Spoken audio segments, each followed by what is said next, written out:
All right, let's call to order the October 12th, 2023 meeting of the Fairfax County Architecture Review Board. To bring this meeting to order, we first have to go through some procedural items. First of all, we would have to do a call on ability from the board members. There are no board members tonight, so we don't have to go through that provision. However, we do need to take on a motion as to how long any member of the public will be able to speak. Someone you want to take on that motion? There, shouldn't you want to make it? Absolutely.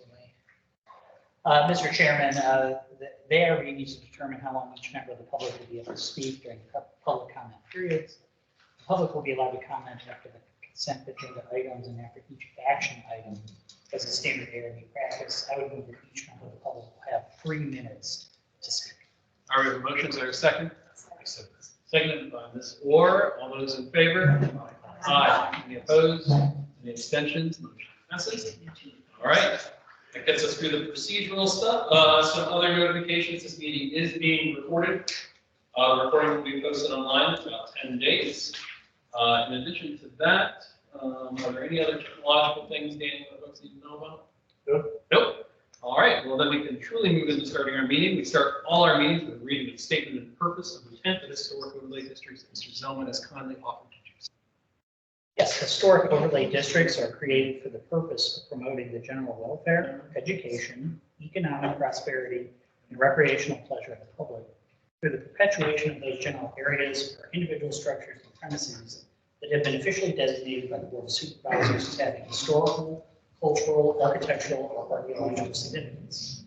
Regulations within such districts are intended to protect against destruction of and encroachment upon such areas, structures, and premises, to encourage uses which will lead to their continuance, conservation, and improvement in a manner appropriate to the preservation of the cultural, social, economic, political, architectural, or archaeological heritage of the county, prevent creation of environmental influences adverse to such purposes, and to ensure that new structures and uses within such districts will be in keeping with the character to be preserved and enhanced. All right, thank you, Mr. Zellman. Next on our agenda is the approval of the agenda. Do I have a motion to approve the agenda as submitted? Mr. Lindsay. Order to approve the agenda. Second. Seconded by Ms. Murray. All those in favor? Aye. Aye. Seconded by Ms. Moore. Oh, seconded by Ms. Moore. All those opposed? Any abstentions? Motion carries. The agenda is approved. All right. A few reminders and kind of points for all applicants presenting. So applicants, please limit your presentations to 8 minutes if you were a first submission and 3 minutes for resubmission. I'm going to point out just now that we have a very robust agenda tonight. So for the sake of us not ending at a ridiculous hour, and particularly for those folks who move further down the chart, if you are presenting on something, we're going to try to time you, let you know when your presentation time is up. That does not mean your application is done, just that we'll be taking questions from the board at that point. Additionally, I'll just add that board members, you have several things on the table with you that Daniel provides you with. Not only do you have the agenda, you also have draft motions, making motions, as well as one other item I'll get into when we get to action items. All that out of the way, what I'll try to do for anyone who's presenting, I'll try to give you at least a 1 minute heads up that your time is heading out of the way.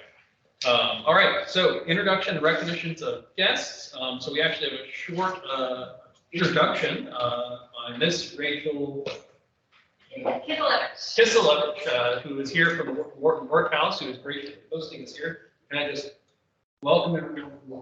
The floor is yours. Okay. Yep. Hi, everyone. Just wanted to welcome you here. My name is Rachel Kiselevich. I'm the interim president and CEO here at the Workhouse Arts Foundation. I know many of you are familiar with our organization and have been. We are celebrating 15 years of existence this fall. We're having a gala on November 18th to celebrate that here under the Riser Pavilion. We have our haunt event going on, which is a haunted trail that we do every Friday, Saturday, and Sunday night throughout the month of October. And then we have about a community of 60 or so artists here that have studio space with us. And every second Saturday of the month, the studio stays open late. And from 6 to 9 p.m., folks are welcome to come and peruse campus, walk around, check out all the art and all the things we have to offer. So just an open invitation for you to come back anytime. Thanks for being here, and good luck getting through what sounds like a very fun and succinct and quick agenda, hopefully for everyone's sake. But I'll leave you to it. Just a note of thanks and welcome. All right, thank you so much. All right, any other recognitions of guests or introductions? I will quickly introduce Jonathan Kaplan, who's the new planner too, who's supporting the ARB. This is his 4th day with the county. So he is here to observe and learn through osmosis. So keep my mouth shut. All right, we've done that. Got that out of the way. Everyone else are leaders for an application or workshop. We have no consent calendar action items, so we will move right on to our items for action. Before we go into that, so Mr. John Burns, one of our members, was not available. He is attending a conference today. However, he did provide comments on several items, so we have them provided to you. But to clarify this, John wants, I will read out that John is under Virginia Code Section 2.2.3112B1 and 22331.5H. It has a personal interest in the transactions before the ARB board involving Holland Hills Historic Overlay District, and specifically the following items: an action item, ARB 23-1238 for Rebecca Drive New Deck, ARB 23-1242, the Mirror Workshop Edition, and workshop items ARB 23-HOL-36WS Carport, and 23-HOL-39WS Lipsky Rich Residence. So John's pointed out in this declaration, he does every meeting, that is a personal interest. He owns and resides in a home that is valued at over $5,000 in Holland Hills Historic Overlay District. And he's a member of a group of 3 or more persons who are affected by that transaction. But he is able to participate fairly and objectively interested. So he's provided these comments to help inform our position. Daniel is going to make sure those are added to the record for this week. All right. That out of the way, we go into our items for action. The first item up is ARB 23 ROV02, the water wheel at Roby's Mill, located on 12124 Post Head Road in Fairfax. Applicant is proposing to install a decorative wood water wheel at Roby's Mill to restore the original appearance. Alan Record represents the application. Sir, the floor is yours.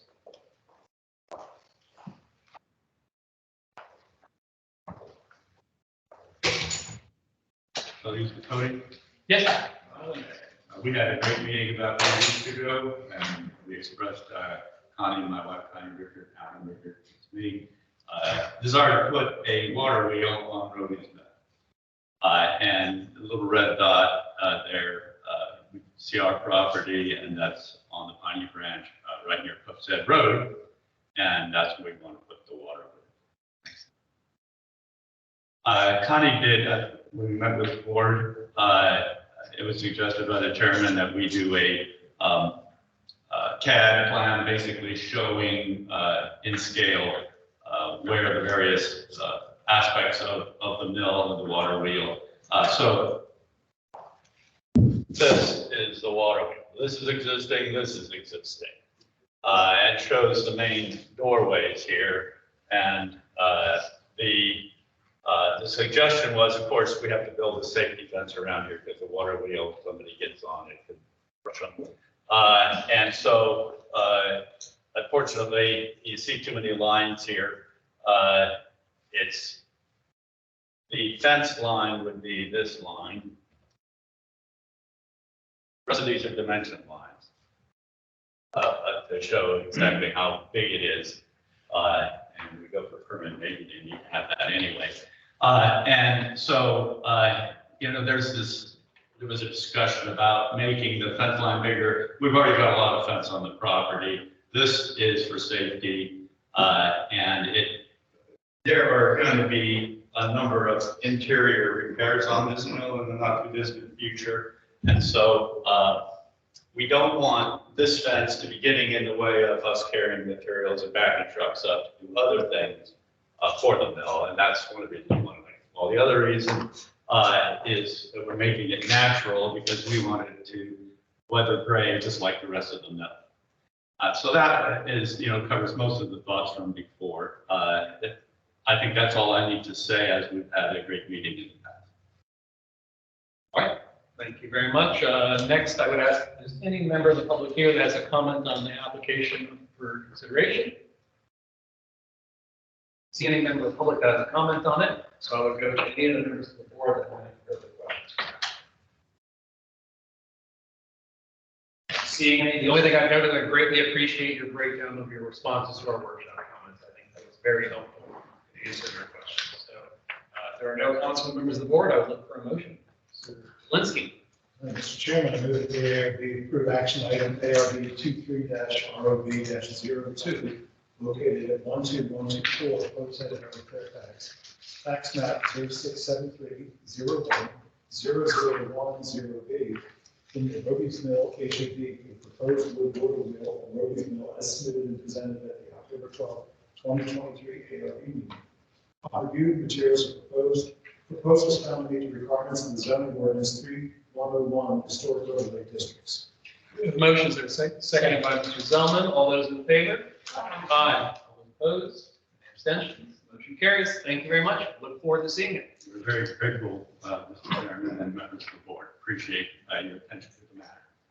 We appreciate your sharing those you brought to the workshops. Unlikely to be here in the not too distant future about some interior improvements. We want to get the first one done. Excellent.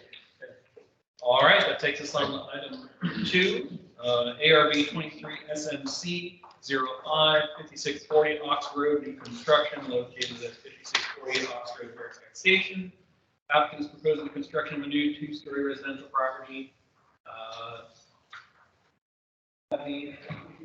Yes, Yes, sir. I was telling this gentleman here, I grew up watching this facility as a jail. So this is the closest I've been to a jail. Well, thank you for having me again, and us, Robert, as well. We've been here a couple of times, and I'm hoping that this satisfies the extra set of department. So we'll dive right in. You go to the next slide, then. You can't read this a whole lot, but the agenda really did change from what I brought, and I followed the same structure as last time. So there's a slide that has changed. It will say it's changed. Otherwise, it will say it does not change, and it refers to the January meeting or the September meeting. So we go to the next slide, please. This did not change. This is just the team with the introduction of everybody involved. Next slide, please. Okay, so the purpose of this meeting, sorry, it's a little bit cut off. I was trying to fix it. There we go. Thank you. These were the comments that were provided on the 18th meeting. And there's a disposition that is in italics at the end of each. So I'll read through them. And if you have any questions or something doesn't satisfy, please let me know. Mr. Clark, you stated that you want to see a sample of the fence. I brought you a very fancy piece of wood, which is rosewood. And we have a couple of designs we're looking at. I'm happy to share that with you. This will be a 4x4 post, 8 inches wide, and then the fence in the middle. So don't get super psyched about that fancy wood. There you go. The second comment was that ARB preferred that we follow the line drawing, which we completely agree. So I excluded all the pictures that you saw of the house in the first set. They are in the appendix in case you'd like to reference them from the January and the September. But we'll share with you the final set of the architectural plans, which you also requested that we submit a full set, and that was provided during the submission last week. You all like the materials and the column details. Thank you for that. You requested in the application document, we provide a list of all the items chosen. There is a slide that will look through that as well. I did not bring them there in my car in case you want to see them. Again, I can go get them. And then the last, I already mentioned that we did provide a full set of the architecture drawings for your review and hopefully. Any questions on any of these topics? Did you get it? All right. No, I have more slides really quickly. I'm not going to take long. I'm going to got get through long. that. Go to the next slide, please. No change there. Next slide, no change. Keep going. There's no change from the September slides. No change. They are the elevations only including all the line points. These are in the architectural packet that you received along with many of the details. This is the side of the Ox Road. For the next slide, that will be the front. Next slide will be the left side, which is the opposite side of the Ox Road. Next slide will be the back side. And I think and then the rest of the slides, I believe, are all, these are just the architectural floor plans based on the new change. This is the basement. Next slide will be the first floor, and the next slide will be the second floor. Next couple of slides, I believe, are repeats. Yep. Oh, this is the sample slide that I mentioned. I showed you all those samples last week. I labeled them with the manufacturer and the product and what have you. So next slide, please. No other slides change. Sorry. Questions? Well, next, I'd ask if any member of the public has a comment on this item. Everyone is here for their application, so there's no comment from the public. I would look for any of the members to see if they have any questions on the submitted package. I'm just wondering if the largest roof is that tall, if it could come down a little bit. Robert, you want to come? Robert, can you go to that? Page? It is. This is the back. Yeah, So if you go to the front. it does look imposing on a 2D, but in actuality, when you stand next to it, the 3D is just kind of like, well, we can put that down. There are ways of cutting it down. You can just slice it, and you have a flat portion on that. What is your slope? What is the slope of this front face? It's all pretty well. Up the door. It is a little bit big. But it's been like that since the beginning. Has it? We haven't changed, so we did the height calculation and it's based on. Excuse me, Mr. Shonsky? I would prefer to see it as it is and not forcing the slice off the top. No. Or change pitches. Once you start changing pitches, the architecture's not gonna be complied as it is now, so. If you could slice the top, then you have window wall.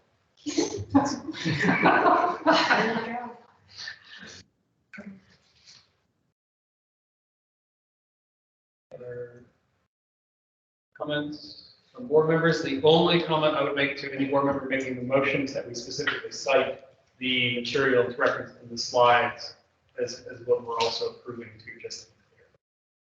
That was presented tonight, so maybe add that as a clear caveat part of the approval of the materials. Mr. Ball. Yes, thank you so much. Thanks for the fence samples, but could you show on a plan where the extent of the fence was one more time, please, on the plan? I don't, on the site, so that was one of the, and thank you for actually bringing that up. We're going to put it on the side of Oxford, 6, and we were hoping that we could get it to 6 feet privacy fence and we'll go around.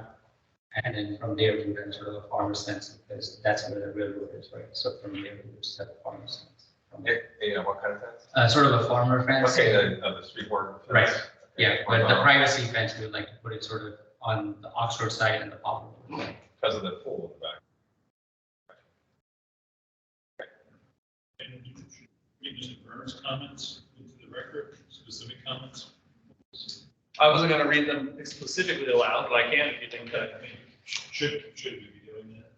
Well, I added them to the record, basically. Okay. When I made that initial motion up there. Are they, is that something we should be concerned about?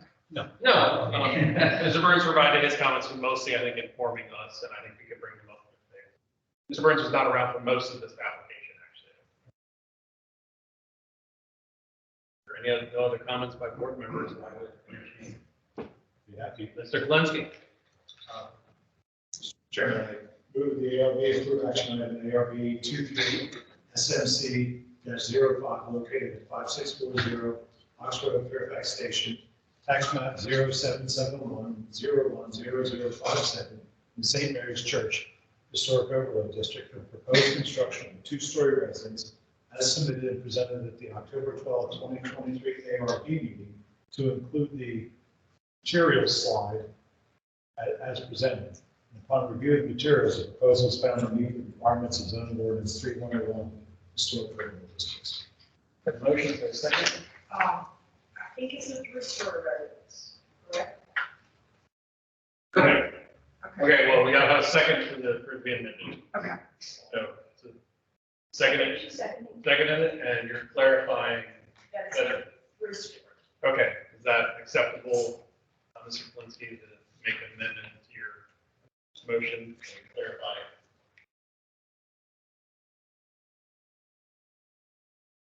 There is an attic story, so yeah, it's acceptable. Okay.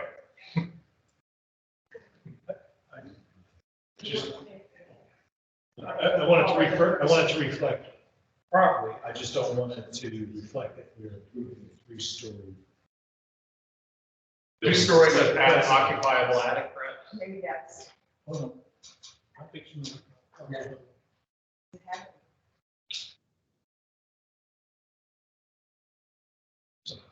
Is the attic occupiable? Oh, no. No, those dormers are decorative on the top.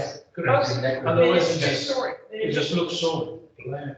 Yeah, okay, but it's two-story. I'm sorry, forgive me. All Can I right, take it back? or moves for friendly I amendment. do. Would you second Mr. Kalinsky's? I do. There you go. All right, Mr. Kalinsky, your motion as presented? Yes. All right. Murray, you've seen them have your hand up, so many. I don't quite remember whether we've seen the fence, place in the fence before. Yeah, that's building. Was it on the grading plan? I don't think you ever showed it on any plan. It wasn't on the plan, and they didn't ask for it, so you asked for the material, which is why. Yeah, I could. Point where it is. Yeah, so the privacy, so this is the option, so the privacy fence will go at the perimeter here, and then along this side of Poplar Road. And then here we will put the other farm fence that we're. Privacy fence will be in your front yard. Yeah.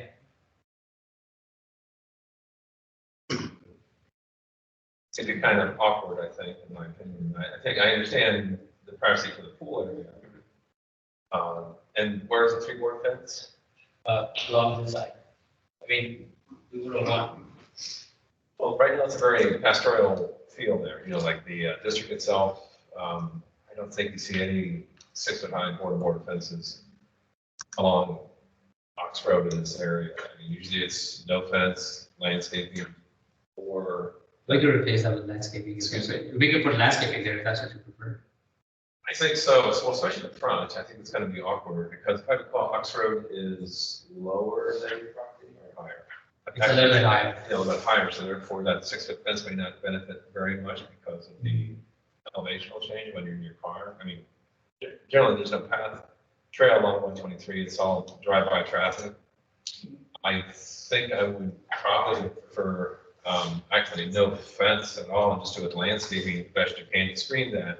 Maybe if you want to help this, to make your area more private, maybe the 6-foot fences push more inward, That's more fine. inbound and have landscaping coverage, so you don't see this board fence. At the front yard, I would hesitate to put a board fence there.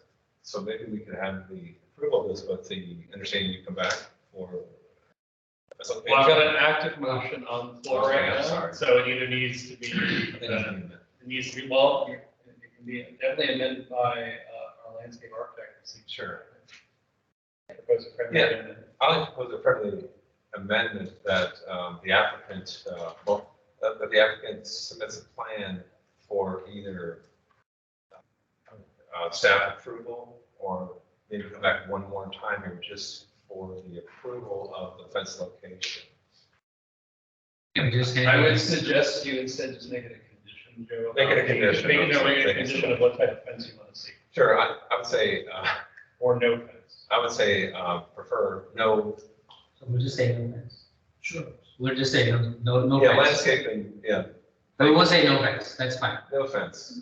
Yeah, no offense on fence, but I would say that you can do the 3-board fence on the backside, but so a friendly amendment would be exclude the placement of any fencing on the property. If the client does want to do it in the future, they would have to come back for approval. Anything else? I don't think a fence actually requires them to come back. Okay. So you could say with the condition that there be no fence in the front yard. And along 123, 6-foot board and board fence, unless concealed by landscape. So you're saying the fence at the railroad side and the other side of the road is okay? Railroad side and like your left-hand side of the property, that 3-board fence is fine, it makes sense. Along 123, I don't think you want to see this big 6-foot high fence along one. That's my objection, and on the front yard, so. The railroad is real. What? Railroad, real.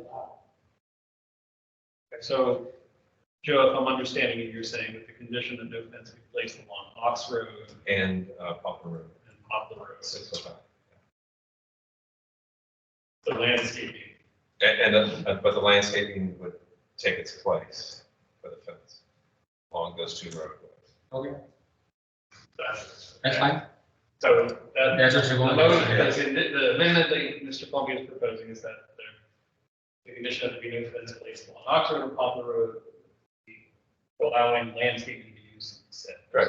I'd say landscaping and grade berming. So, yeah. We have no issues with that, so that's fine. So that is the motion, the amendment that has been authored to the motion on the floor. I need a acceptance from Mrs. Lindsay and by the second from Ms. Ford. All right, the motion is, the amendment is accepted. All right, with that in mind, we have a motion amended on the floor. I look for all those in favor. Aye. Aye. All those opposed? Any abstentions? Motion carries. Right, Thank you very much. Appreciate it. Thank you. Appreciate it. I'm late, thank you. All right. All right, Looking for that. moving on to We'll submit our next. ARB 23LKA01 Restaurant HVAC located at 1633 Washington Plaza and site 163A. The applicant is proposing to replace existing HVAC unit within HVAC that has a compressor on the roof, refrigerant lines coming down the exterior of the building. This is the case with other several units in the same building. Mr. Here, this, perfect, there we go. Represents the application. The floor is yours. And you get, unlike others, you get 8 minutes, obviously, because there's Yeah. new application. Thank you. So Lincoln is a historic property and it's a plaza. As you can see on the J, this is where the commercial unit is. So the commercial units are on the plaza. Above them are residential units, which are street level. And in fact, these blurs, not all of them, but this, and this here. These are all actually sites where you have already compressors on the roof for the commercial places. And there are some on this side as well. Lacan functions on, was set up on the basis of relac, using the relac system, using the water from the lake, cooling it off, sending it through water pipes. The problem with that for the commercial units is that they have to turn it off completely for 2 weeks in the spring and then again 2 weeks in the fall to move from hot water to cold water. And of course, also there's no circulation of air because the restaurant is on the plaza level and in the back there's nothing. We have no openings. So practically all the commercial units have been moving, and we are also for this restaurant requesting that we can put an HVAC, the compressor on the roof, which would be right here. That's where the restaurant, I'm sorry, where the architects have marked it here. And the other change would be, if we can go to the other slide, the architectural slide, yes. The refrigerant lines would be coming from, not of course the plaza side, but on the other side where you have the residences. So these are the homes, the residences, and it would, it's not very clear here, I don't know if we can make it bigger. You have here a water spout that is coming down, and it would be next to that, you would have here another conduit similar to the water spout, 6 by 2 inches, that would have the refrigerant lines and the power lines. It would go down here at the restaurant level. And in order not to mess up the planter and the waterproofingness, and then also the slabs, the concrete slabs, which we try to preserve, it's very hard to change that and to accommodate it. The contractor will be going down the brick wall and coming, yes, perfect, thank you, coming right there at the level next to the stair. This is where it would be. And then right here, right before you get to the concrete slab, the contractor would go in a diagonal instead of going through the slab or through the planter and then horizontally through the wall. Anyway, he has to go through the wall. That's the only way we can do it. And it has been done on the other units as well to get the refrigerant line. That would take us directly into the roof of the restaurant where the refrigerant lines would be then hooked up to the air handlers and the electric panel.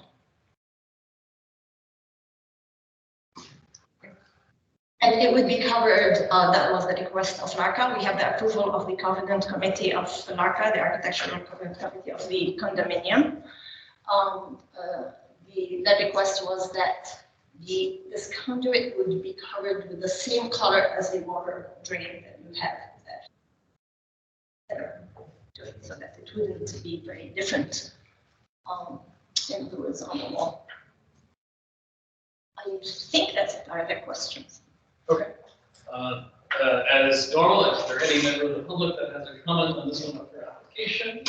I'm sorry, I did send also the mechanical drawings, but those were really for Fairfax County because the engineers did the mechanical studies on what kind of power they need and stuff like that.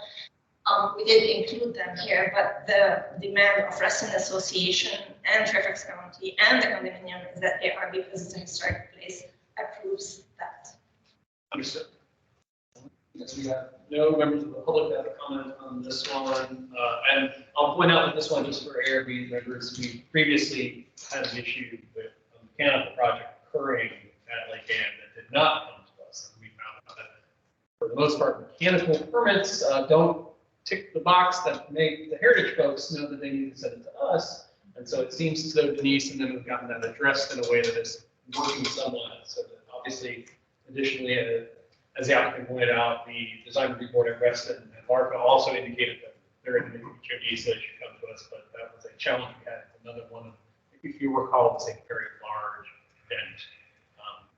But I just want to provide that for context that this is normally we don't see mechanical projects because we in this region. So that in mind, I don't know, Dana, if there's any other context you want to share. It's working its way through the bureaucratic process. Okay. All I can say. All right, so then I would look to members of the ARB for comments or questions of the applicant. Sorry. So for the resident, do they get to weigh in at all? The person who's going to have this over? Yes, actually, and I have the permission, and RA and the condo demand that they allow us to do this. In fact, I asked them, we tried very hard with the residents there to try to have it go through the residences themselves, but it was very complicated, and we gave up. We tried, we gave up. We wouldn't work. Yeah. But it would be outside of common elements. So, but Sound. It's on a structural beam, and that is something the contractor has agreed to put, like the fan. There is already a fan from the restaurant there, and it is set on something that would minimize the vibration at the front. Same thing for Calypso's and the Montmartre, and same with other restaurants that are there. Any other members of that board? Sure thing. This is for only HVAC, heating and cooling, is that It's a right? heat pump, yes. A heat pump, and then 2 of them or 1? 2, because Fairfax County, even though it's a tiny place, it's 1,300 square foot, but Fairfax County regulations say that kitchen, restaurant, kitchen has to have 1, and dining area has to have 1. And then in your floor plan, it doesn't show where the air handler is inside, like. It's inside, on the roof, in the roof, there is So it's hanging from the ceiling inside the pipe? Yes, Okay, yes, good. that's where the old air handlers are right now. Got it. They've been removed and the new ones will be. Okay, and then also, right now, is your establishment operating, correct? No, Also, it's, no, it is, Okay, so it's what- too expensive to Okay. do that renovation, so. so where does your exhaust for your cooking and so forth? There's a hood, it's a hood and it goes actually into the residential area, through the residential area. Up to the roof, straight to apartments. the roof? Yes, So it goes, so it it's. goes directly to the roof, Okay, yes. so a lot of times that smell sometimes can be. Yes, oh, no, it goes, there's a hood and it's done, it was built like this originally. Okay, got it. It was done a long time ago. And And accessible. there's a louver, of course, outside for air circulation. Okay, got it. Okay, that's all my questions. Thank you. Questions from any other board members about this item? So I think probably the biggest question I have is about trying to match and conceal, because that's, one of the biggest problems that I've been seeing with projects at Lake Ann. I mean, as you're well aware of the other project recently that has created an eyesore, to say the least. So this is going to be a PVC pipe that's colored.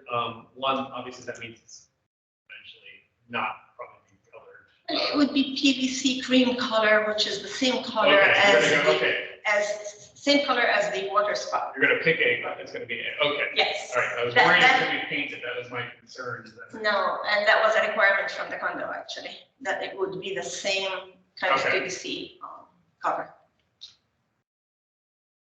That was one of my most particular questions. And then obviously the other one was about the resident that Ms. Orr already asked about. It's permission a of the- requirement for both LACA and Resident Association that neighbors sign on to this. And actually, you do see them here because the architects did, but in fact, you don't see them. The compressors, it's recessed, and you, in fact, for the other restaurants, you don't see them on this. Any other comments? Mr. Felicity? Looking at the drawings here. Does it state anywhere in the drawings the size of the PVC? No, I'm not sure if the architect did include it in, but they did tell me it was 6x2. The water spout, the water drain is 4x4. The refrigerant lines will require a 6x2. Sure. So that, so those refrigerant lines will be concealed in. Yes, in that That conduit. PVC Yes, versus metal. exactly. Which is the same for the other units, by the way. For the other, PVC, they use yeah. PVC cladding, yeah, they have done the same thing. like AZEC or like a composite material. Oh, Well, one of them is not the cream color. I don't know if the condo will eventually ask them to fix that, no problem. but this one, they have asked us to make sure that it is the same color. Thank you. Felicity? Just asking. Has your builder explored using the exhaust shaft? Oh, yes, and actually, we had enough space. No, we didn't have enough space. We were 1 inch short of the specifications of Fairfax.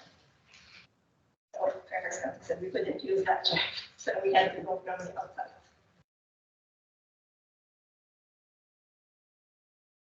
I mean, I'll say is, one, because these are mechanical, and I think that's the unique situation we find ourselves in, is that we're not doing highly detailed drawings, but also I will say someone who goes here a lot, this is an obscure place already, and the fact that it's the pipes are being covered, because that was probably my biggest concern, compared to what you see when you walk in, I feel like it's gonna be unobtrusive.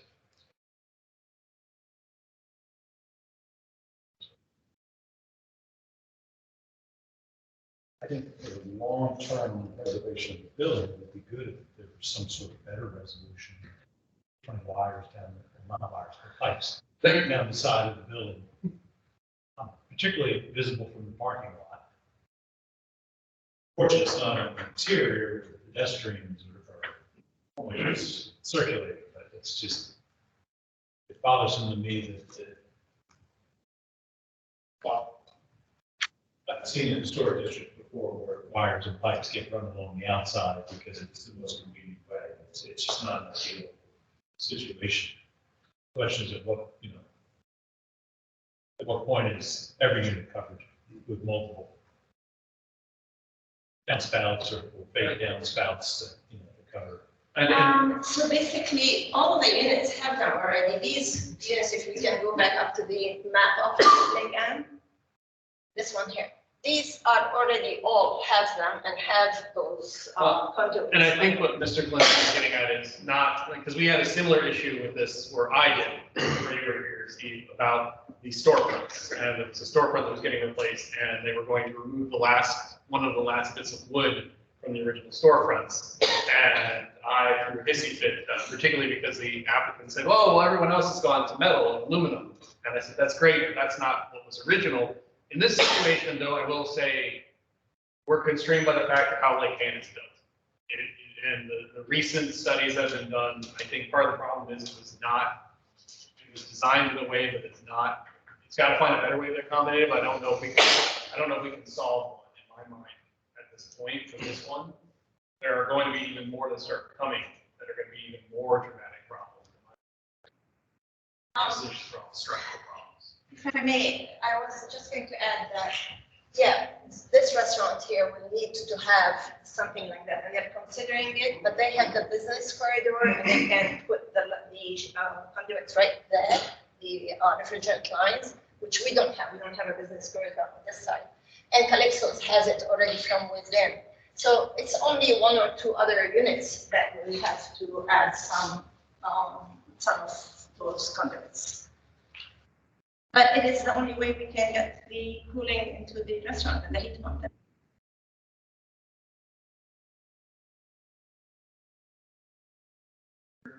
For comments or questions? Okay, entertain a motion. Great. Mr. Chairman, I move that the ARB approve action item ARB 23 LKA 1633 Washington Plaza Suite 233A Reston Tax Map 0117311633A. The Lake Ann Historic the Lake Ann Village Center Historical Village. For the installation of a new HVAC unit and refrigerant lines. Senate Representative Dr. Audit few of the materials proposed was found to meet the requirements of the zoning ordinance. 3101 is the motion, is there a second? Seconded by Mr. Zellman. All those in favor? Aye. Those opposed? One opposed. Mr. Glinski, any abstentions? All right, motion carries. Thank you very much.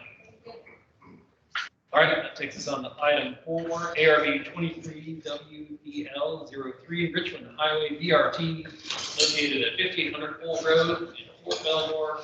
The applicant is proposing installation of a bus rapid transit station in support of the planned BRT system for the Huntington Metro. Fort Belmore. All right, Ms. Vanessa Ayago. Aguayo. Aguayo. It's a hard one Okay. to announce. Good Thank evening, you, everybody. So we have a long presentation. I think we want to start with posing the question. When we were here last time, and maybe the team can correct me sometime last winter. The question was if the board had authority, and maybe to on this one to actually, because we need a building permit, right? Which is why we're here, and we talked to our lawyers, and it sounds like that we are back because we need to pull a building permit. So To pull the building permit, Fairfax County ARB has to approve because it's. correct. Yeah, it should be, yes. So that was like, I think just, because we didn't do that to pose the questions as to why you're here, so I just wanted to pose that Yes. front.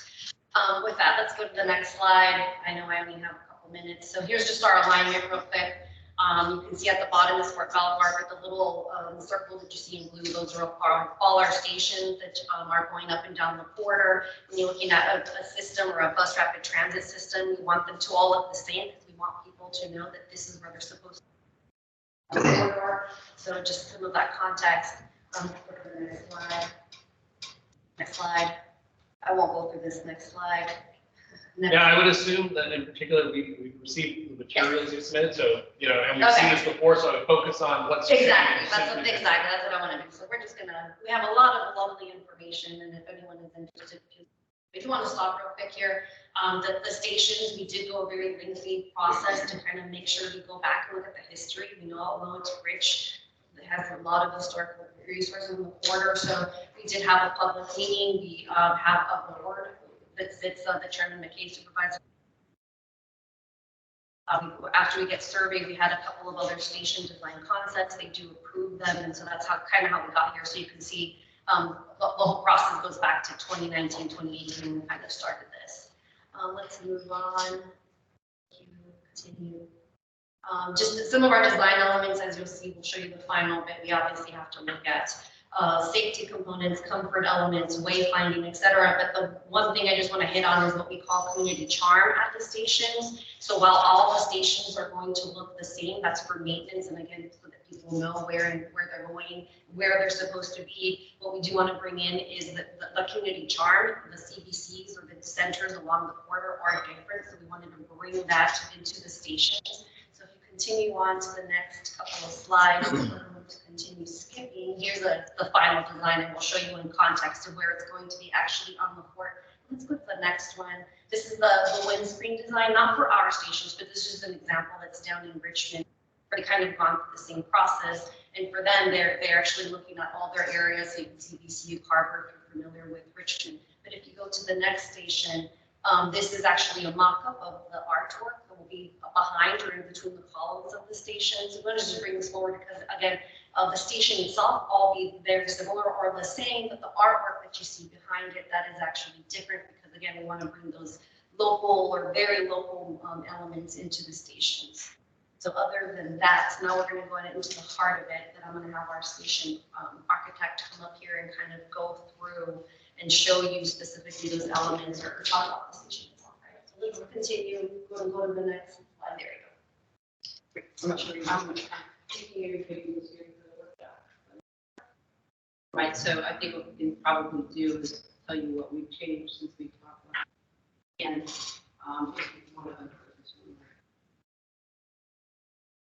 And we did do a layout showing the historic features and how far we are from the house. The other church, I believe, are the closest ones. The closest is about 2.5 football fields away, and from the roadway.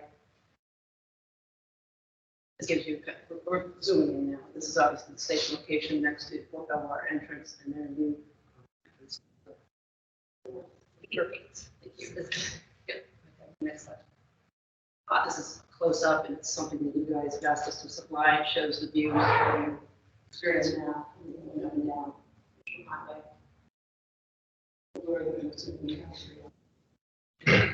Next slide, please. This is an overall site plan. It shows you the canopy, which is 70 feet long. It shows the platform, 140 feet long, 12 feet deep, concrete. We're pretty close to the fence line for Belvoir. Lucky we can be that close, and we'll continue. The change that you'll notice on these plans is that we have put the pad behind the station, and that canopy that services our trucking. And we've relocated the comfort station to the north. That is pretty much the change that we can see, besides the look of the comfort station. Or with the prefab, not current, but didn't have a lot of set towards what we want. So we did go ahead and change that to match the finishes of the station. So it's on the campus, if you will. This is the landscaping that has been updated. For the most part, we do have a very dense landscaping around the food paths and the comfort station, as long as Fort Belvoir allows us to do that. That's also a safety issue. We'll continue to probably go back and forth ourselves. This is a station plan. It looks very confusing. There's a lot of tags on here. It shows our seating, our windscreens, our maps, hydrants, railings, etc. It's a very busy plan. Obviously, better than the rendering. This is a standard section. It runs about 18 feet high. This platform itself is 15 inches off the ground. We have one element in the lower right, and that's our charging element for the buses. Trying not to let them compete, but they do. I'm going to have one element in the station. So, elevations, passenger side, and this is the back side on the lower end. Yeah, so this has really changed. We've adjusted to grade and the way patients. We have probably a few more lighting, but this is mostly close to document polish. Any other major changes? I wanted to get to the compensation. Okay, let's get to that. Let's get to that. This is lighting. Seating is concrete, pretty fancy. Nothing, no change. This has changed slightly. This was probably a little bit less hefty and not ready for impact or even show time. This is far more developed. It's relatively deep pylon, internally lit. And it's metal, basic clear, just metal to match finishes. But this is the same layout, same plan, different exterior. So if you go to the next elevations, you'll see that it's been flat with the same high pressure laminate system that we're using on the station. Far better looking, we think, than the last one. It's really meant to not stand out, but more blend in. And again, it's covered by a lot of plants. Same function. Adding extra more toms and looking the station itself. That is the change. We actually added or embellished more rendering of the actual station with the landscape in context. And there further down, further. Just had northbound, kind of dark here, but it shows the dedicated lane for the vehicles, the station proper itself, the overall canopy, and the charging equipment beyond. First shot, you're actually standing at the other opposite side of the security gate. This is north, southbound towards the gate and towards the canopy on the left-hand side. This is step down here. This is the station approach. You might do it way. Or a walk with a building median and station right now it's not showing to. So it's relatively dark and vegetation.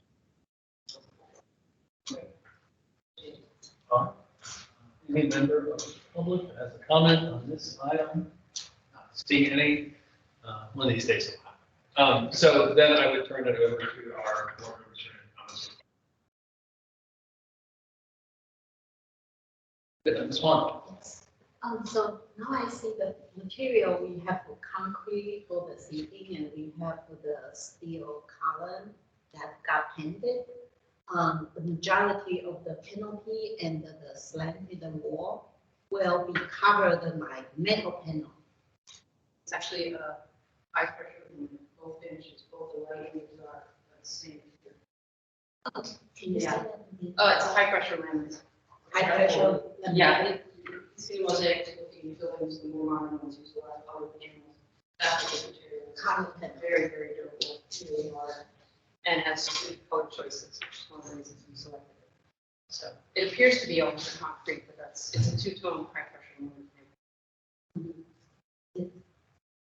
The design basis of design, do you have a product in mind? Yes, we have three. Don't remember what it is, but we're not allowed to specify anything as a sole proprietorship. So we have multiple providers of this product. It has to be made in the United States of America. And if it's within 500 miles, we will not. It's a federally funded project, so we have to, yes, Yeah. by federal standards and by America. It's very beyond better because I'm still not quite clear what kind of material yeah, it's not like it's just hard true material. So if you dig it, you're going to get the same color. Just what a lot of people worry about transit. So it's like a piece of corian that is rich all the way through. Okay. You can bang on this thing. It's not going to be perfect, but it's really durable surface. And what is the shim and the joint? Are they dry the system or they? Huh? Yeah, with recess. We're trying to keep people from getting their hands into it. Okay. So it's a rain screen system or it's a rain screen system or it's a. It is a rain screen. Yes, that's what it's. So there is no coating between the panel. It's mounted on, just metal framing system, but that'll be customized. I think they don't have that more, the more, like, metal panel, we got a lot of, like, Yes. it doesn't. This is a metal. It does shine It somewhat, does shine. which is fine. You don't want to, like, just gonna bother the drivers or anybody else. Right. But it does have kind of sheen to it, and that's what gives it that very slick, modern color that we have right now. It's been given by Canadian and others, is darker matte blue. But I'm not gonna say it doesn't shine. It's a new, it's a brand part of the system. How thick is that material? It starts at 3/8. 3/8? But we have to bend some of it, so those may be, you know, we actually have a feature in the canopy that's slightly bends. Makes everybody a little tense when we talk about it, and the material that actually work, but metal manufacturers. How big is each panel you have in mind? They're dimensioned on here, and honestly, that is probably going to be further refined. We're adding access panels, we're running conduits, and those things start to, I don't want to lie to you, but we have a very nice, there's a very decent pattern here. It's proportionate to the scale of, like, we're limited obviously by the size.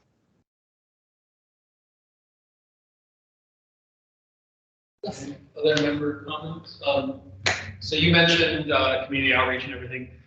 Obviously, the only reason you're here for us is it's just barely within our historic overlay district, because obviously as well, it's in a part of the district that is heavily fenced and defensible, given all the gate structures around it. So it actually probably is going to be a bit of a blessing on the eye compared to all the anti-terrorism force protection structures that surround the gates at Fort Belvoir. So I know you've got to make it consistent. I guess my question was, with those entities in that district, did they take part? Did you reach out to them?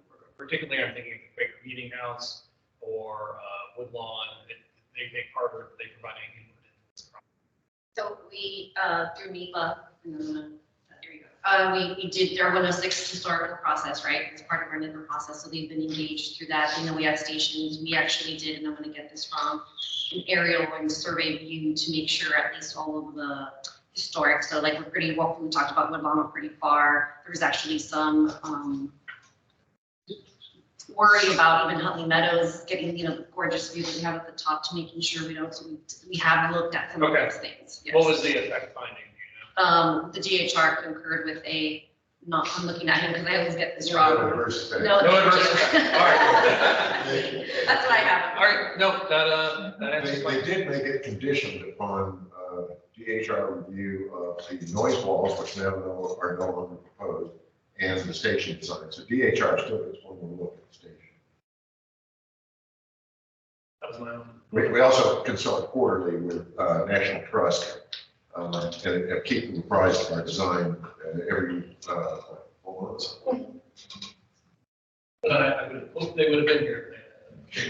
There's just one more feature I just wanted to. Sure. The station itself will also have branding, and one has logos and other parts that tell you what the station is and what its services. And those are not on here. It doesn't say station. It says. It'll say, yeah, And there'll be 4 elements of the branding. All right. There are no other member comments. Mr. Zung. Mr. Chairman, I move that the ARB approve action item ARB 23 WDL 03 located at 5800 Pole Road, Old tax map 11520100001 in the Woodlawn Plantation, Portland, Historical District, for the proposed bus rapid transit station is submitted and presented the October 12th, 2023 meeting. Materials proposals from Google design limits 3101 historical districts.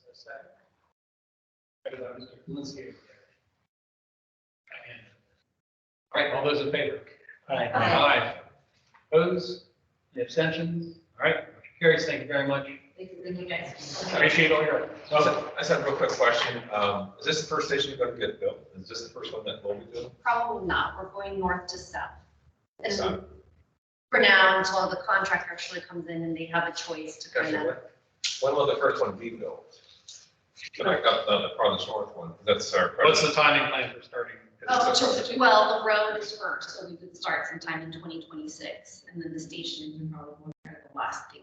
It's like by 2030, this will be operational. The 2031 is the goal before. All the stations built. Yeah, it'll be operational. Thank you. Thank you very much. All right. Next one of our applications is ARB 23 HOL 38, 7404 Rebecca Drive, new deck. The applicant is proposing to remove an existing curb wall, patio, privacy wall, gate, and replace with a new wood deck, privacy wall, and gate in the existing footprint. Robin Perry represents the application. Actually, Bill Brown. Oh. I'll join my wife. Oh, okay. There we go. Thank you for having us here. What we're trying to do is, the area we're talking about is the far left. You see that far left, T111 wall, and ugly planters, there's a curb wall, deck, and patio that wraps around the side of the house there. It's collapsing. It was built probably 79, 80 time frame. The railroad tie, crisscross grid wall with a patio blocks on top, and it's falling apart. We're trying to solve the problem by replacing it with the deck. We're in Holland Hills. Anybody familiar with that? You know, you're all familiar with that, right? Just for some perspective, we're on the stretch of Rebecca Drive. We're sandwiched in between two Goodman homes across the street from the custom homes. We have kind of a weird mix of homes in that stretch of the road. We're trying our best to blend it. 1968 custom build, Goodman. I can't tell you the name of the architect off the top of my head. So it's just a random one-off. We'll never see another one again. Believe me, on planet Earth, you'll never see another one. Go ahead, next. So this is in the green is the proposed deck. It's literally sitting basically on top of the same footprint as the patio. We're not changing anything structurally. We're not changing the massing of the house, if you will. It stays the same, except that it's less solid with the deck. So this is kind of looking from the driveway down. We're proposing to put another privacy wall to replace this ugly T111 wall, and we'll show you that a little bit further down the road. We're going to try to blend it into the neighborhood. So basically, keep an existing doorway. We're going to raise the deck. Right now, previous owner, the original owners, had originally planned to build a deck off. This is the dining room here. Originally planned to put a deck out here, but they never did. So it's actually raised up about 1.5 feet. We're proposing when we put the deck in, we'll raise it up about 1.5 feet. So with that, the privacy wall will raise in relation to that. So this, excuse me. So this is an example of the crib wall. It's collapsing. It's got a brick wall on the back. It's sinking on the corner. It's falling away from the house. It's not attached to the house. There's a fill underneath it. Thank goodness it's not attached to the house. We don't want to pull it away. But it's just a mess. It's falling apart. Up here, you have some, you have some railing. You can't even fix the railing anymore. It's just going to fall apart. So it needs to be removed. On the left, this is some of the example. Some patio tile on there is popping up as it's collapsing, and they're starting to pop up. It's just a mess. Next. On the very back of the house, this is kind of like the collapsing crib walls. Photograph we saw was taken from this direction. It's that corner. This wall right here is actually sinking in and collapsing. We want to pull that out. So we'll pull out everything from here to here, the edge of the steps, and come in with the deck to replace that. Good next. So it's just a deck here, and there's an elevation to show. I think it's probably next. We're just proposing the standard pickets. Get from a big box hardware store. Standard pickets, we see them in the neighborhood. We actually have a second deck on the other side of the house that has that now. Just blending into what's existing. This is an example of the privacy wall. To replace the T111 on the side, I'll show an example of what that looks like next. So this is the neighbor's house. This is actually a Cook design house on the next door to us, downhill side of us. And this is the privacy wall they have in their house that we're going to steal. Not physically steal, but we're stealing the idea. So I took a Photoshop and just did a mock-up on, put it on my house on the left over there. So that's what the new privacy wall looked like instead of the T111. We're trying to gate, a little bit of gate in there. So we're trying to blend into the neighborhood there in that regard. Next. So this is the existing deck. Where the same kind of pickets that we'll do on the other side. Next. So we're proposing just the the standard pressure treated pine pickets, solid rail on top. The staining to match the house, house gray or blue that we have on the other side of the house. It'll be a neutral color.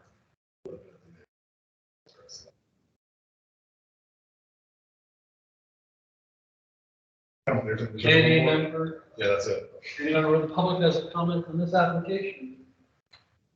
No? All right, I would turn it over to my board members for any comments or questions they might have. Seeing any, I will note that when Mr. Burns commented that he described it as a modest change to a non-optimal house.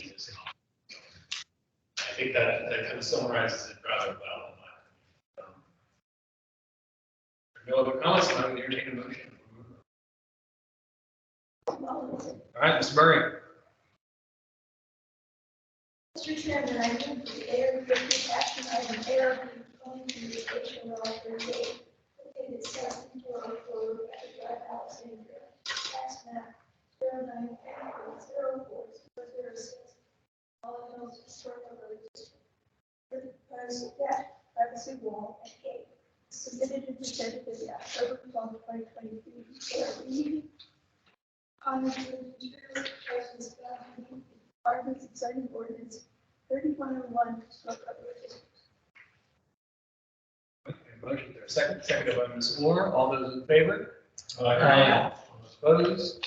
Any abstentions? All right, motion carries. Thank you very much. Thank you all. I think what you're doing is nice. Absolutely. Neighbors will appreciate it. All right, that brings us to our last action item, ARB 23 HOL 42, the Lean Meter Workshop Edition, located at 2005 Martins Road. Applicant is proposing to expand the existing accessory structure by 4 feet, as well as a new additional storage shed. Ms. Christine Kelly, with Crafted Architects. Hello, thank you, everyone. I'm here to present in addition to an existing accessory structure in Holland Hills. I did not come for a workshop because I felt it was a small enough project to come for approval. We are, may I have the next slide, please? That we are adding 4 feet to an existing accessory structure in the backyard. The structure was designed by Eason Cross, who was a very well-known and famous architect in Holland Hills and in Northern Virginia, probably 25 years ago.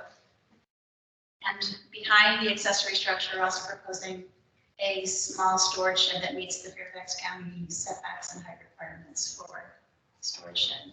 We have the next slide, please. This is the existing structure. It's a beautiful little accessory structure with the Holland Hills modular windows, and we're proposing adding 4 feet to the right side of the structure. Next slide. This is the existing entry side on the east side. And the next slide shows the opposite west side. We're adding 4 feet to this west side of the structure. Slide, please. This is the existing floor plan. It's a little workshop with some storage areas in the back. And we have the next slide. This is the proposed plan. We're turning it into an artist workshop with a bathroom and some additional storage space, and we'll have a walkway that circulates from the left around to the back to create a walkway between the accessory structure and the new storage shed. On the left, you can see the exterior elevations. We're matching the window module of the existing accessory structure and also adding some additional transom style windows on each side elevation, and we're changing the entry door to a sliding glass door. Could you point? Yes. What is new? Yes, from right here to right here, this is new. And then right now, this is a solid door. We're changing this to a sliding entry door, and then these transom windows. This is on the shed. This transom window is new. And the plan view is the far right. Yes, right here. This is the new section right here. Okay, thank you. You're welcome.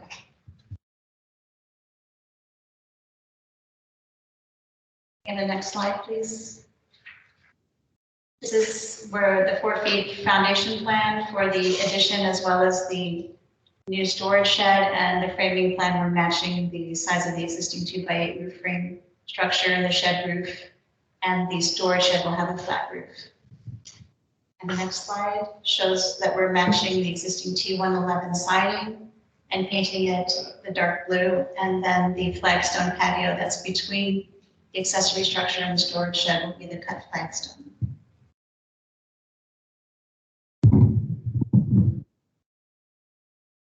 Any questions? Ask. Any member of the public that wishes to comment on this item for application? No, all right. This is Ori, you may ignore it. Flat in this. Yes. Can you go to that real quick? I believe it's the second slide. We need the rear yard setback where it's 11-foot high detached structure. Okay, well, somewhere I read existing porch on that. It says, Enclosed. Enclosed porch. So you're changing. I don't know why it says enclosed porch. It's an existing accessory structure. I don't know if that'll. I don't know. I mean. It's probably wise to get an updated plat. I agree.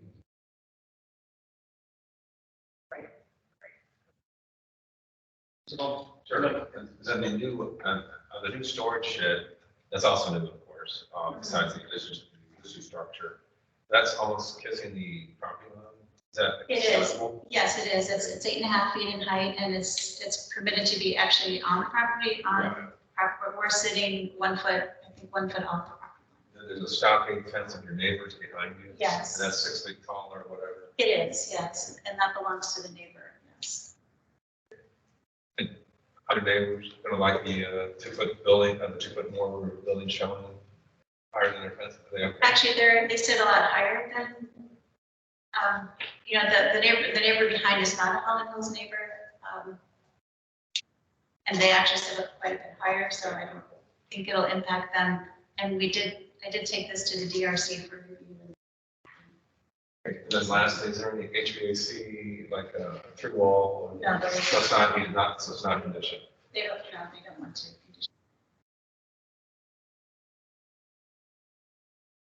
I have a question on the shed. Your drawing showed you built right from grade.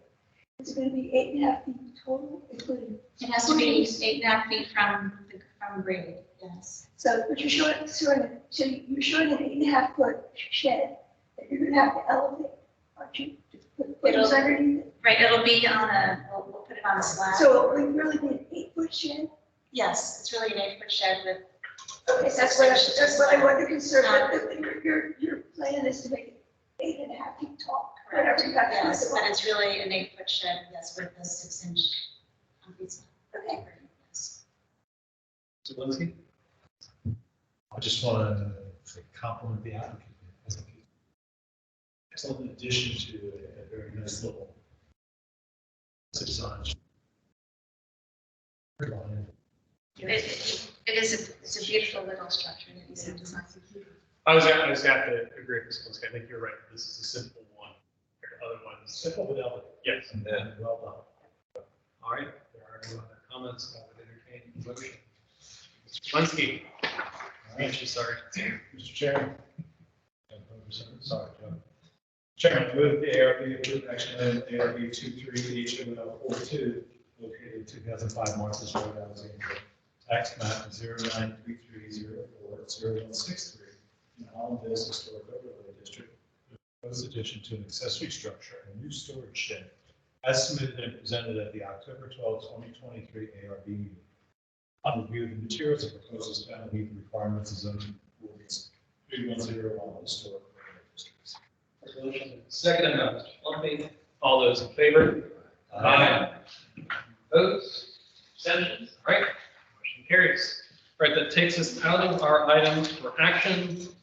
Ms. Kelly, I know you're going to be right back with us for a workshop, so we will be. Yes, I have my clients here sitting here with us as well. Thank you for squeezing those two projects in. So we're going to move into workshop session, which is obviously more formal than the application one. So again, though, obviously I would focus on, still like to take about 8 minutes for a presentation so that we can focus on conversation about the design being proposed, but I don't know if that's public comment.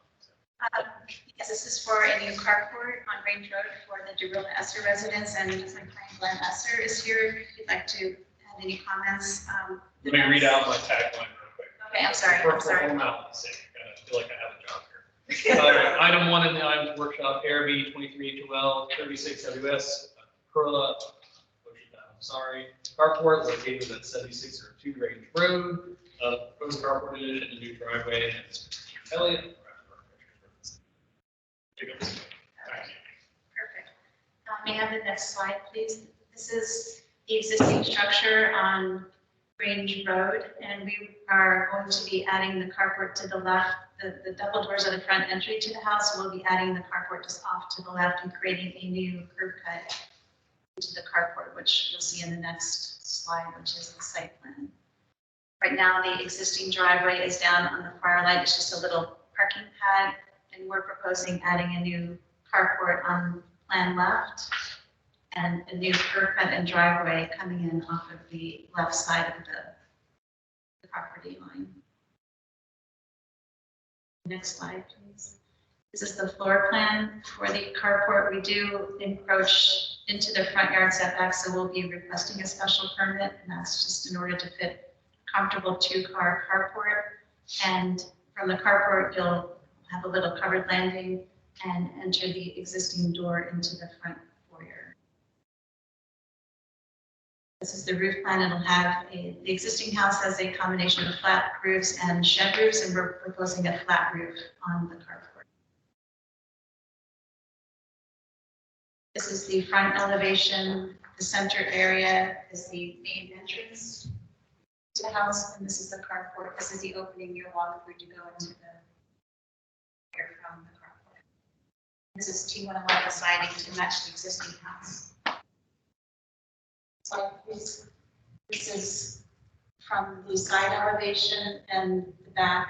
From the side, it's an open-ended carport. We'll have a screen wall that is 3/4 height so that it's blocking the view of the car from sitting in a little courtyard area in the existing house. And then on the back, we'll have the T111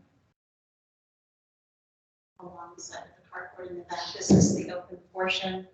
This is the courtyard beyond. This is a little low screen wall to just screen the cars from sitting on, if you're sitting on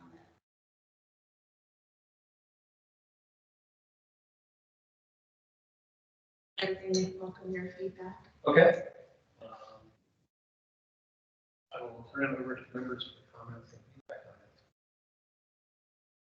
I'll also note, I'll speak to Mr. Berg's comment, that will be part of the record, since he's not here, but he will likely be probably back for application. Just to read it out loud, the Range Road carport is a house that's characteristically significantly compromised by serious additions over time. Having said that, the proposed addition might improve the visual appearance from the street. 2 caveats. His comment is a curb cut on the driveway should be removed, and the carport roof edge must match the profile of the immediately adjacent.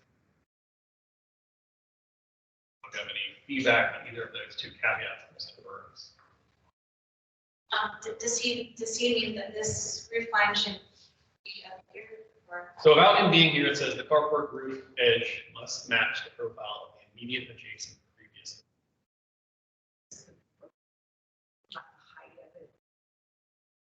Very into the profile. Okay. I mean, obviously he would need to clarify that if he were here, he could, but that's, I'm just reading verbatim what he gave me. From a client perspective, I agree with Glenn. Thank you. So we want to, so we're excited about that, and we have discussed that. Specifically, we have DBS roofing matching all the profiles. And the GPU on top. Same design concept. I just weren't happy to hear that. I wanted to compliment that he was suggesting that a nice balance from old structures. And he did, one of the things originally we stepped foot in the house was very challenging because of the many different layers and additions, adjustments that have been made. So we are so happy that Christine was able to bring it to a place where it was common. We also feel that the balance would, as he suggested, would balance the house nicely to complement, probably balance the other side of the existing home. So we actually thinking the same ones. The store. It'd be good. You were just scratching your cheek. Yeah, I think it looks. Okay. And right room. Oh, Mrs. Ellen. My question, I think, would be for staff, you know, we heard from the county, because I guess it's going into the front, so I think there been a determination made.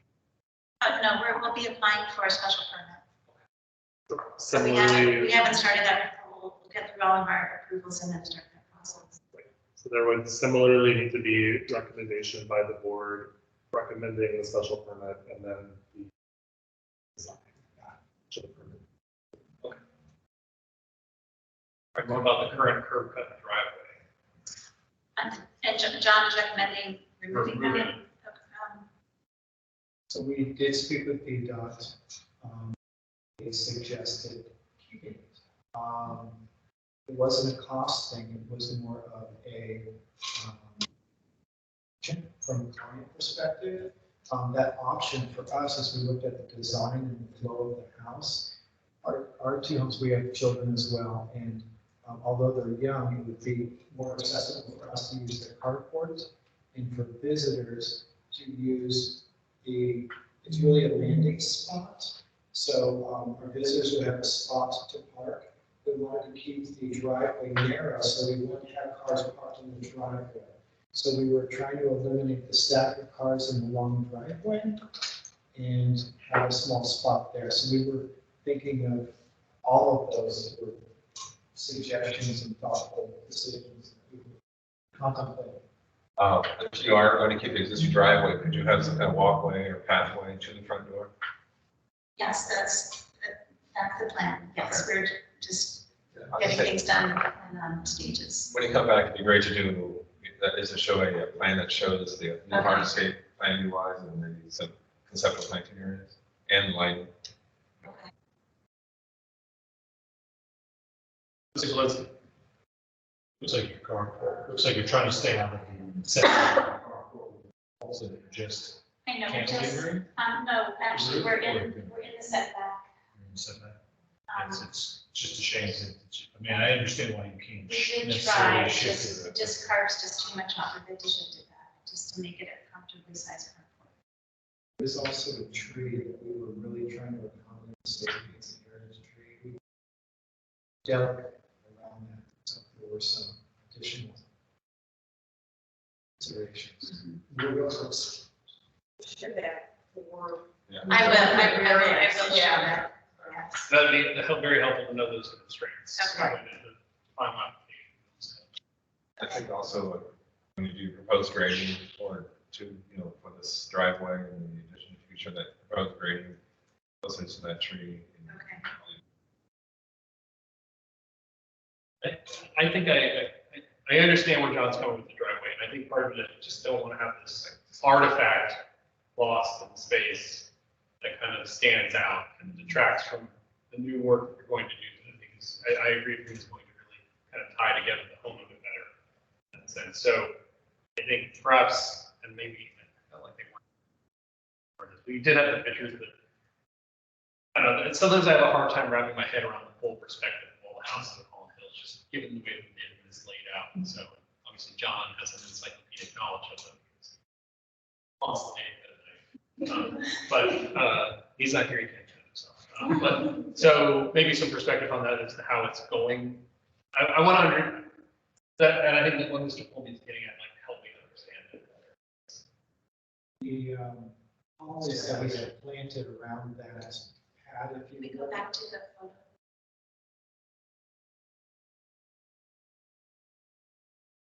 And I don't have one of the driveway, I should have added it. We did screen that area with approximately 12 hollies in a further hedge line to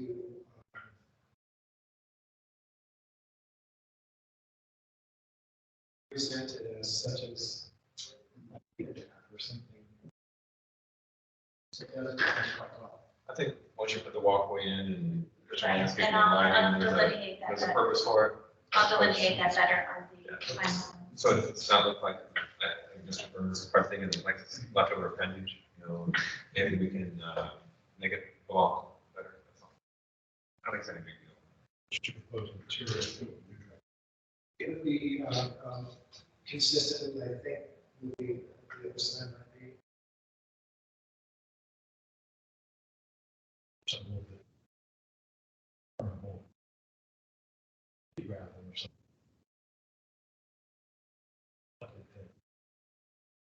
Be more consistent.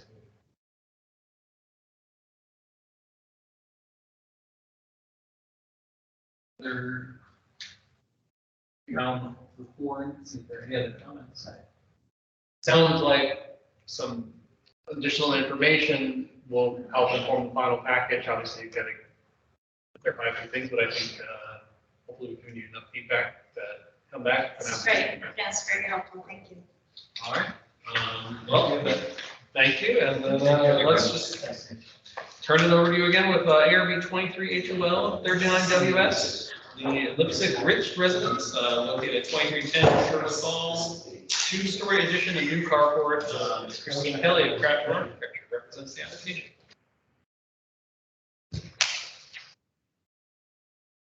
Yes, this is the Lipsky Ridge residence on Sherwood Hall, and I have my client, Bill Lipsky, here with us. May I have the next slide, please? Have a new.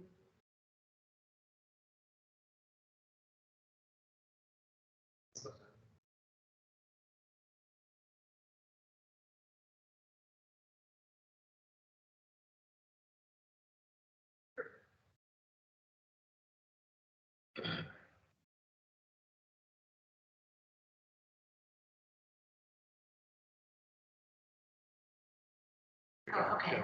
Oh, good. That looks good. The plat is shown up on the right side. We have existing house, the new carport addition, which is off of the existing driveway, and the new master bedroom addition, which is off of the plan on the left side of the house on the left. Carport, and the right photo is just on this side of the house. Slide, please. This is the existing floor plan. You can see the driveway on the left drawing and the existing walkway to the front door, and then this is the basement plan. The carport will be right here. The addition will be right here. There aren't any windows on this, either the first or second floor of that portion of the house. There's lots of windows on the left side of the house, which is why we're expanding out towards the front with this addition. This is the basement level of the addition will be a storage room. The new walkway connecting it to the existing walkway. And this is the outline of the foundation for the carport. Next slide, please. On the left is the new master bathroom addition and closets, and then on the right is the new carport connecting to the existing driveway. The roof will match the low slope gable roof, and this house has a built-up gravel roof, and we'll match that for the new additions as well. Front elevation, this is the open carport. This really is at the back of the carport, and on the left is the new master bathroom addition with the clear story windows, and then the storage area below. And from the side, this is the carport addition. The existing fireplace is still exposed, and then we'll have a brick base just to handle the grade change for the new carport addition. And this is the back of the carport addition on the left, and you can't see the addition from this side of the house. And the next slide shows the new addition right here, the master bathroom up below, and this up above in the storage room below. We'll be matching the T111 siding and the gravel, lots of gravel.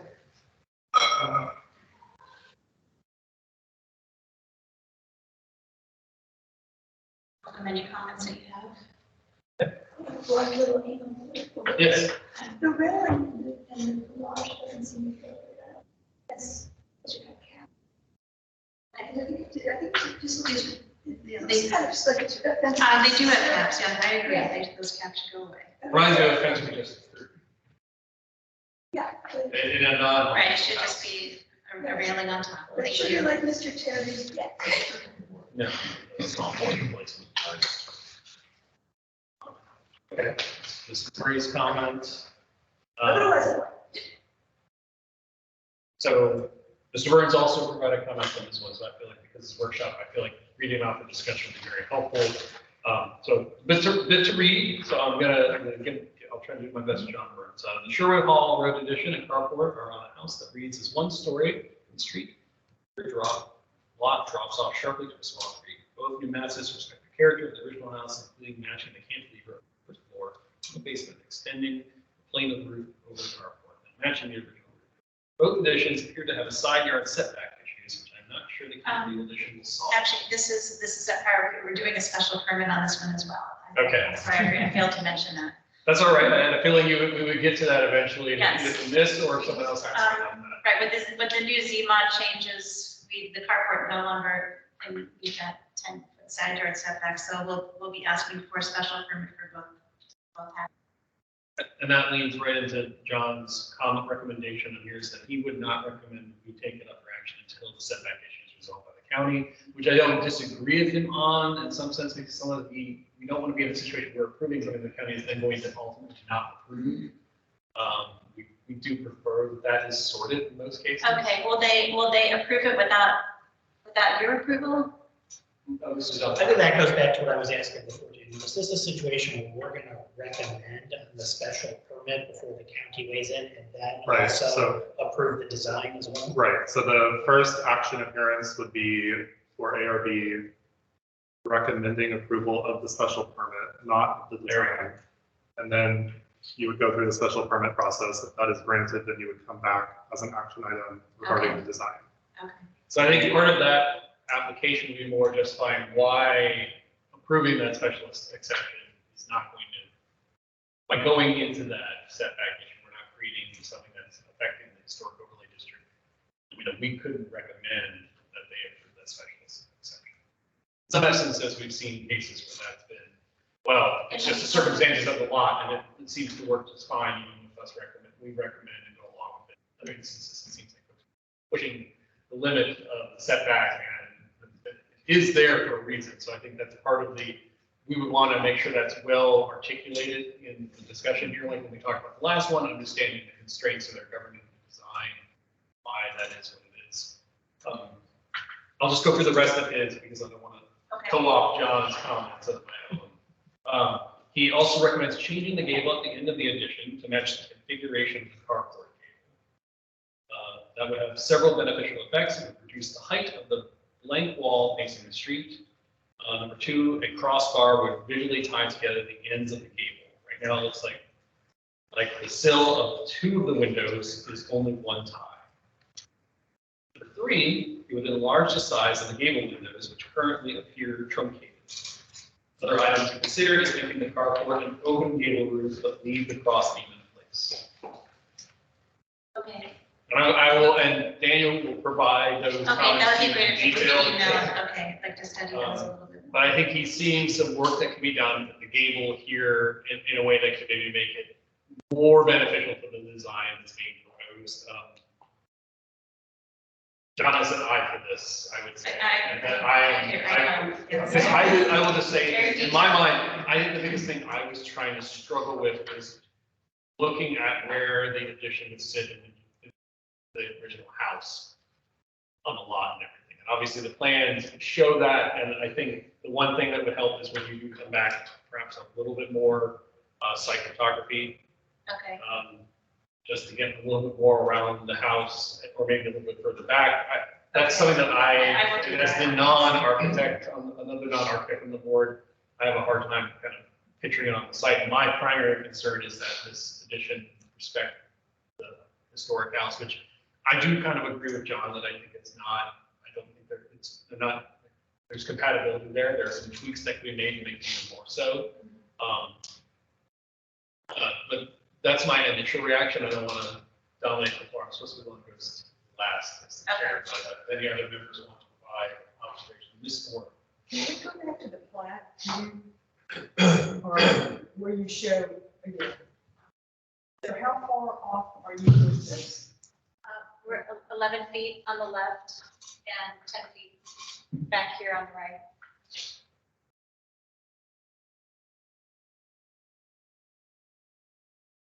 Yeah, we have a hard time letting people go in the setbacks. Everybody's wanting to do it, and you know, that's. I think that's why I mentioned getting into understanding when you come for the request to grant that special exception, understanding why this is beneficial, this grant, if we were to grant such a recommendation. That's, we really need to have that justification provided to us, because I agree with that it's there for a reason, so we don't want to necessarily push into it if we don't have to, but we also, I can see benefits for some projects. And so we apply for this special permit and then we'll come back. What is the process? Can you remind me of the process? Or should I? So you would come to us for a recommendation that we would then provide it when you're seeking the special. And so we would give a motion of recommendation or a motion of not recommending. Okay. If you wanted to, then we've done And that. you want our justification at that time why we're having. Yeah, we want to understand. Yes, it's fine. I think also, if you're asking for setback reductions on both sides, what's the physical impact that will happen on your neighbor? Adverse grading effects, whatever, you know, I mean, it could be nothing, you know, but I see you got existing trees on your property, but then on lot 12 and 6A, how's that affect? Are you, is it a real steep slope, does it come out around, you know, try to push the grade? So I think that would be good to see that, and like what Mr. Dana said is that have pictures of what your neighbors, you know, your property lines that are neighboring your property lines. This is what you're going to affect with your tree. Even then, just if we even recommend it, does not mean that that's a exception get approved ultimately, because that recommendation is one thing that's considered in that process. How much of a increase, excuse me, how much are you going into the setback? 5 feet with the carport and 3 feet with the addition. And we're permitted up to 50% reduction. I'm sure. Yeah, I do have 5 or 6 other special permit applications in, so it's not unusual. It's not unusual to ask for something like this, so. Okay, no problem. No, I say good luck as in really good luck. That's what it's going to be. Okay. Everything sarcastic. Yeah, everything coming out. I was trying to read that. Sorry. That's okay. Mr. Daniel, I'm looking at this, I'm familiar with this lot, it's on Sherwood Lane. It's very public road, and it has a road with T-bones into it and across the street. But at the same point, the house is very private, hidden right now. The landscaping is pretty heavy along the front, so it's nicely settled. The addition to the left, the workshop and the master bath, I'm not even sure you can see that from the street. The carport's going to have a slightly bigger effect. So I have no combined with the addition to the side. With the carport, I think it's going to have more impact. I think I would explore looking at that roof, that's a possibility. Holland Hills houses have. These are a little more accessory to it, carports, this one seems to be, just looking at a straight two-dimensional elevation, it looks to be a little bit more conservative.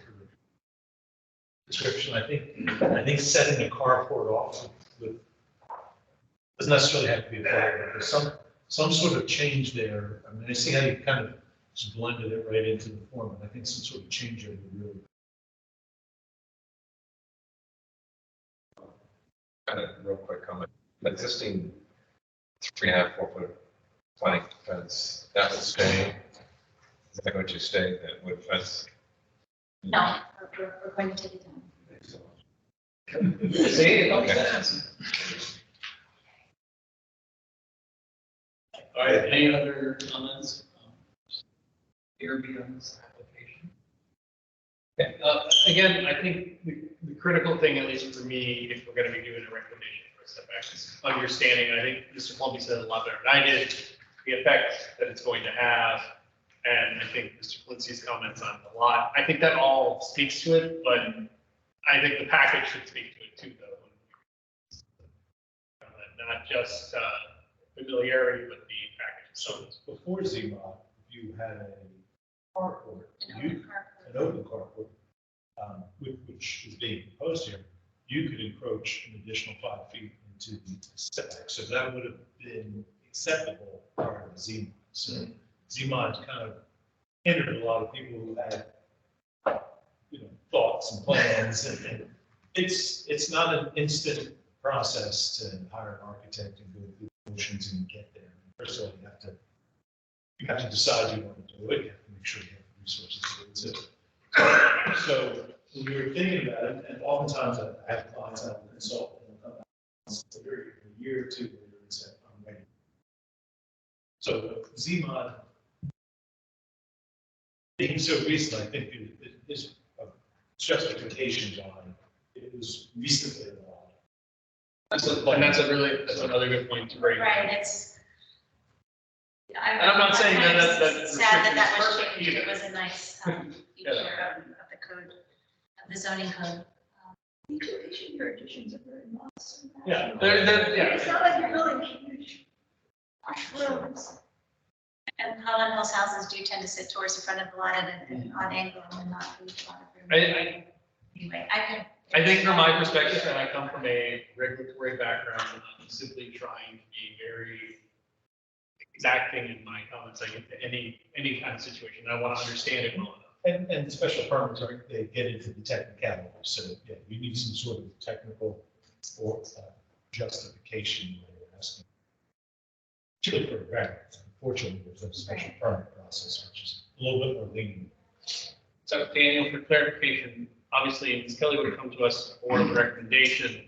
You could still come to us, obviously, with the package again, the proposal for, say, a workshop, to say, hey, I've made these changes, and potentially get a indication from us that, this looks, any of the changes you've made, great. Some members would be reluctant to potentially give a recommendation and approval on an application. Others might not. So that's kind of your prerogative. If you came for the 1-2 punch of an approval, recommendation, and the application itself, that's you and your client's decision.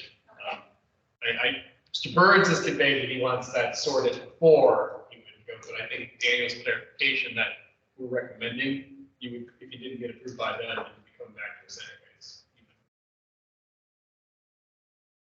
Okay. Long-winded is a dealer's choice, it sounds like from the comments you're getting, we don't have a lot of concerns with design, but setback issue is going to be the one thing that could make or break depending on what happens there. All right, thank you. And thank you so much for Yes, thank you. accommodating Thank you your for squeezing schedule. us in. We really We're both appreciate being told it. you might come later this month, they come Oh. now, so I appreciate you Right. being willing to work with us on that. Thank you. Thanks. Good presentation, thank you. All right, and that brings us to our last. Yeah, we can take a short break, let me use the restroom. Yes. Can I make it 5 or 7?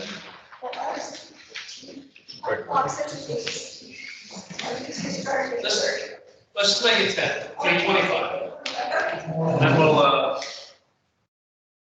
get to our last workshop. Let everyone stretch their legs. This is gonna be a big one, it's gonna take a long time, I don't have to be sure.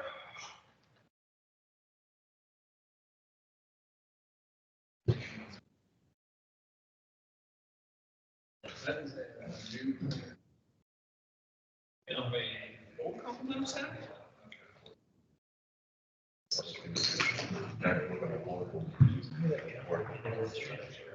No. Like I said. Do we recommend?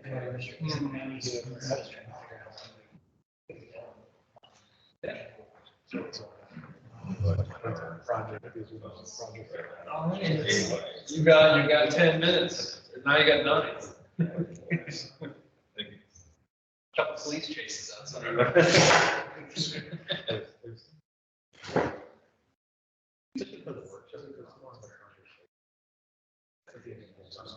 He's gonna go get his phone. Left his phone in his car. Yes, no, it's working out better than I expected.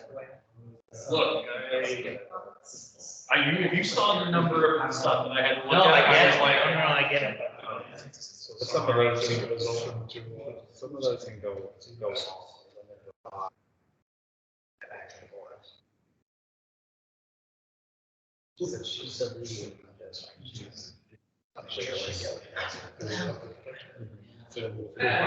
Brain's moving too slow. I don't understand shoes. So Daniel educated that and.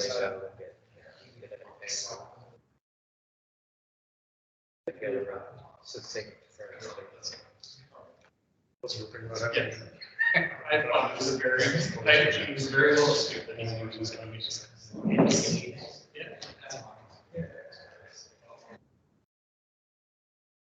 That's all.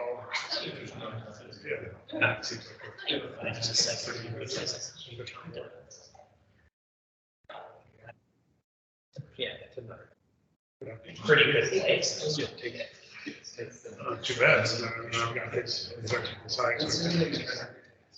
I've got the size. Oh.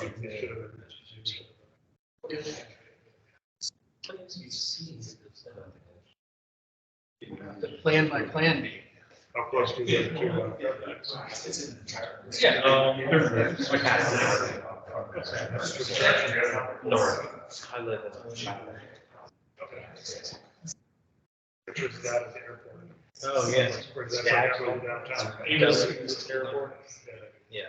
That's the next county over, right? I live close to that. Yep. That's the next county.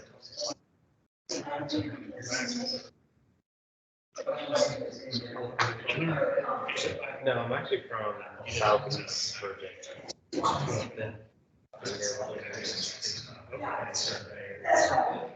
Oh, that was one of the. But I've been in.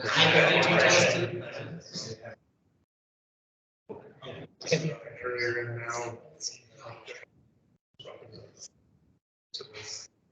It's more like that. Very well. But where I grew up, there's a lot of government because of the military. So I'm kind of used to the northern government, military. Even Texas, home industry. Yeah. Does it ever? Oh, there's a lot of bases down there. Yorktown, Naval, weapon station. We have, Langley, Just let us know if you Air Force Base down there.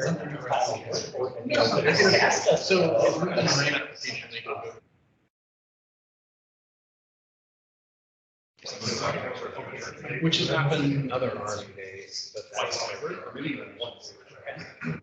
Just like a park. Yeah, north. Huge. I think it might be the biggest base. Really? Yeah.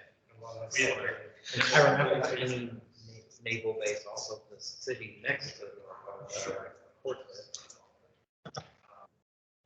So, and the Virginia Beach has remember when I first met with, Airport station, I believe. Oh.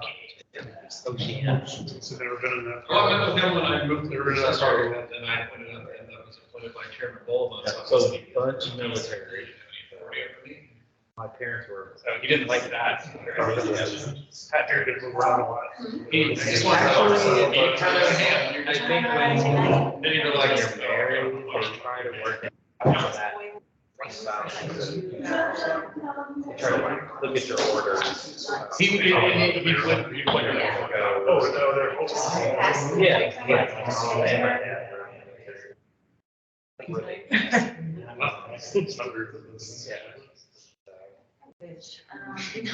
It's worked out. Oh, so. Station, They get a somewhere. station separate. That's a good question. They asked. Yeah. Oh, yeah. I mean, my dad. I mean, it's whatever the mission is. Like my dad was, I think the longest he was gone. He was in a little island.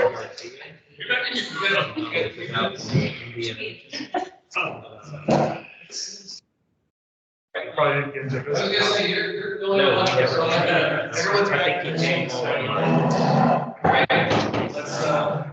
Let's rock and roll ARB 23 LFK 08WS, the Bridge Pool House located at 1015 Langley Hills Drive. This proposal includes the removal of existing two-story pool house, a tennis court, construction of a new one-story pool house, replacement modification of a zone terrace, stand swimming pool remain. The parcels outside the Langley Court Historic Overlay District. However, Fairfax County zoning ordinance prohibits accessory structure without an associated primary structure on the same parcel. Therefore, this parcel, neighboring parcel, the 1000 Dug Hill one, being treated as one.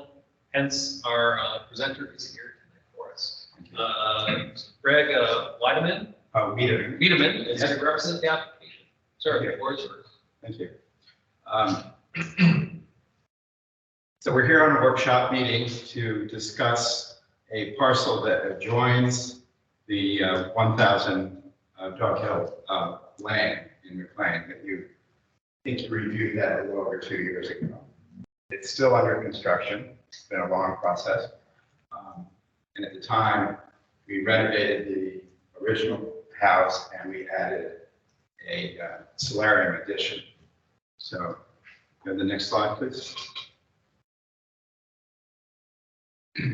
So the red lot is lot 4A, and what was shaded in yellow is lot 11.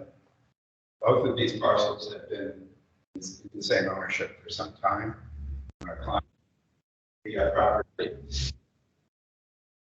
The lot 11, which is in yellow, had a pool house it was two-story with a tennis court and a upper level, which was tennis observation and shelter.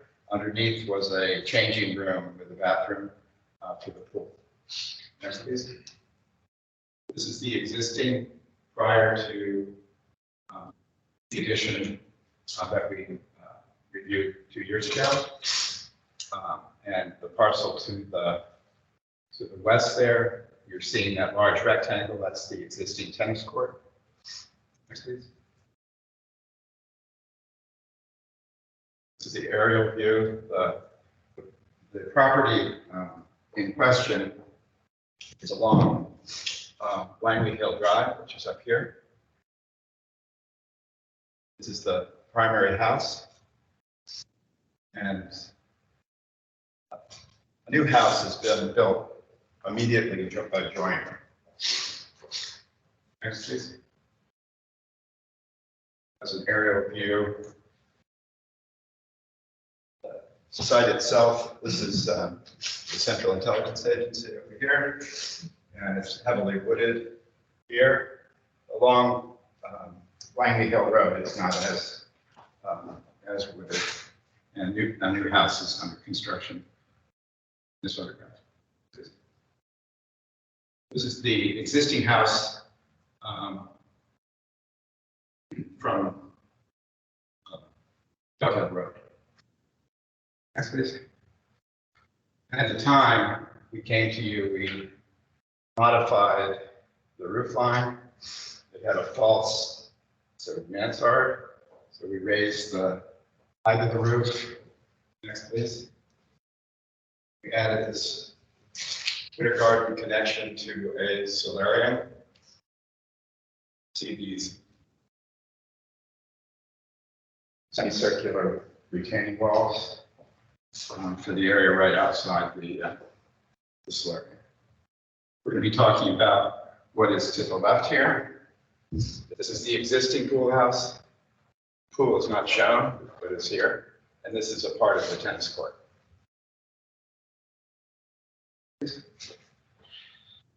So here you're standing at the pool terrace, looking back. That's the solarium under construction. The main house is over here. Next, please. This is the existing condition.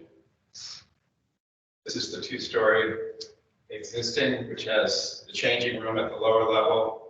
There's a 10-foot change in grade from pool terrace to the tennis court. So you can see that here with the stairs going up. That's kind of the shelter for the tennis court. Tennis court is up there at the top of the stair. It's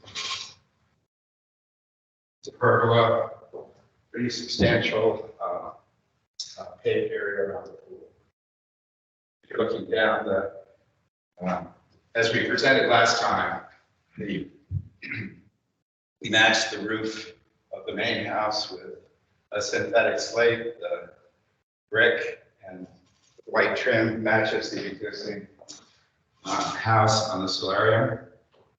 We're carrying that same material palette into the proposed pool house. Next, please. More views. It's as characteristic in the Flagging Fork Historic District. There's a lot of sort of rolling hills, and it's not, as you can tell, the upper lot here rolls down to the lot area. That's, now you're up at the tennis court. That's the upper part of the two-story existing building. There's a chain link fence around the tennis court. Next, please. So here we're at the tennis court looking at Lion Hill. There, and this is the southern side of the court is pretty heavily wood.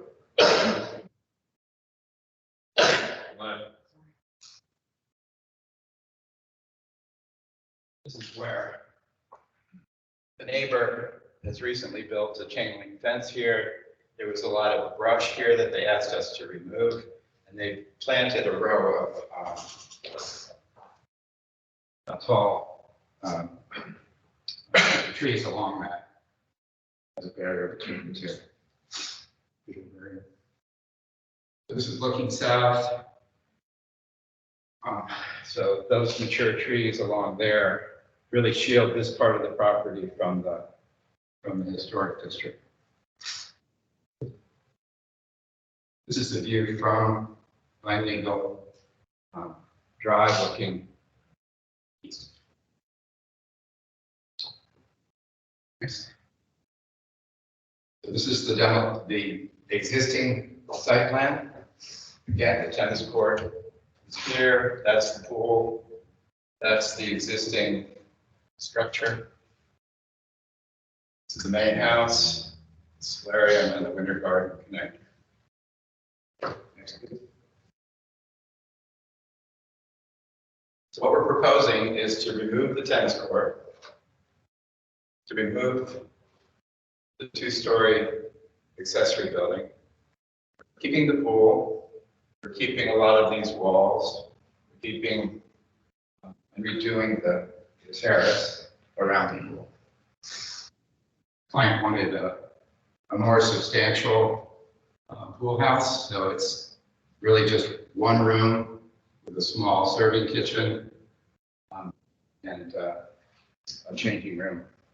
Next, please. This is the existing. There's pretty substantial mature buffer on the south side. Fairly open on the other two sides with some plantings here. All along there is where the neighbor has planted pretty substantial landscapes. So what we're proposing is to remove the tennis court and restore the natural hill that goes from Langley Hill down to the lower part of lot 4A.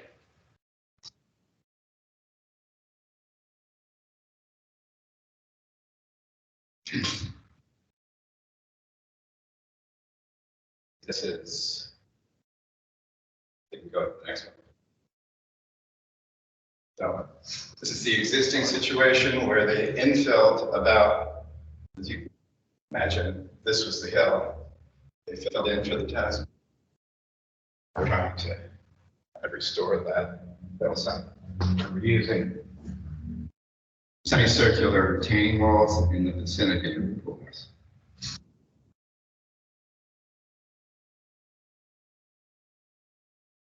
There's the roof plan showing the existing pool. This is the paved area. It's going to be a synthetic slate, which is similar to what's on the existing house with a built-in gutter. This is a pergola that overlooks the pool.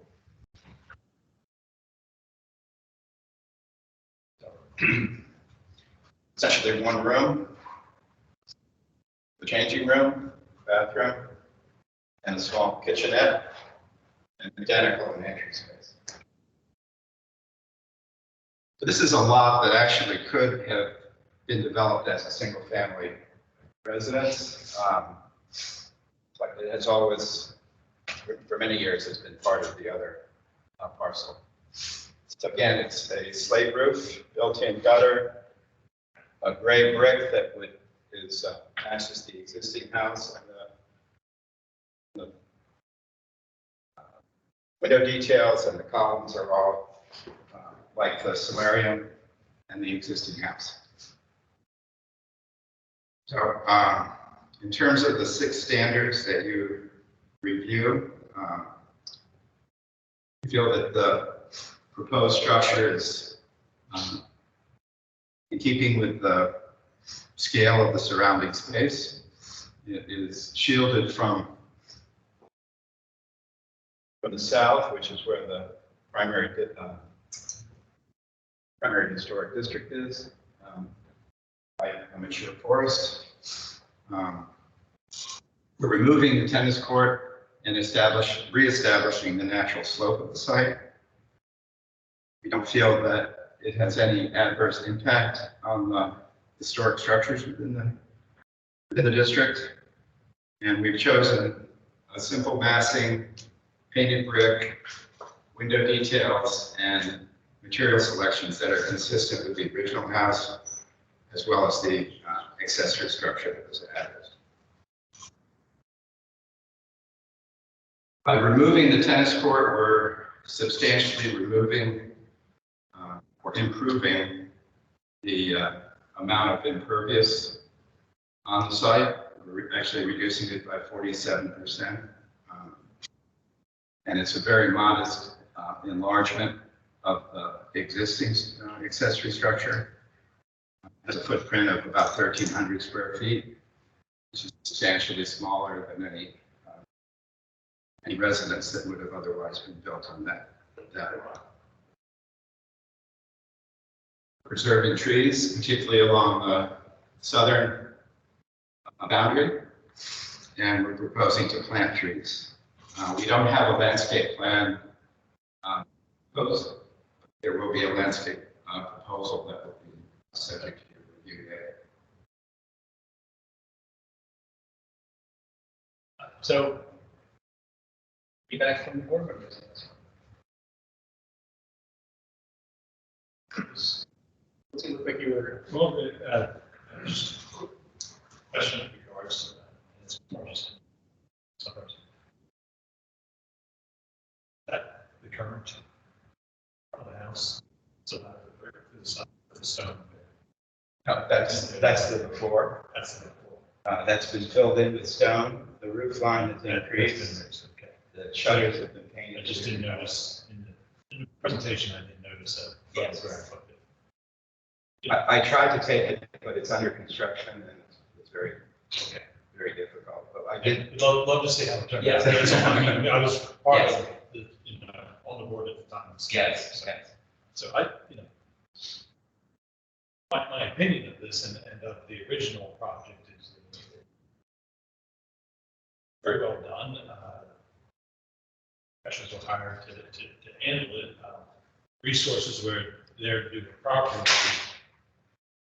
It's really, technically we have to review it, but it's real, isn't really within the view or the air or the location of our, our district. I think it's beautifully done. I don't have any negative comments.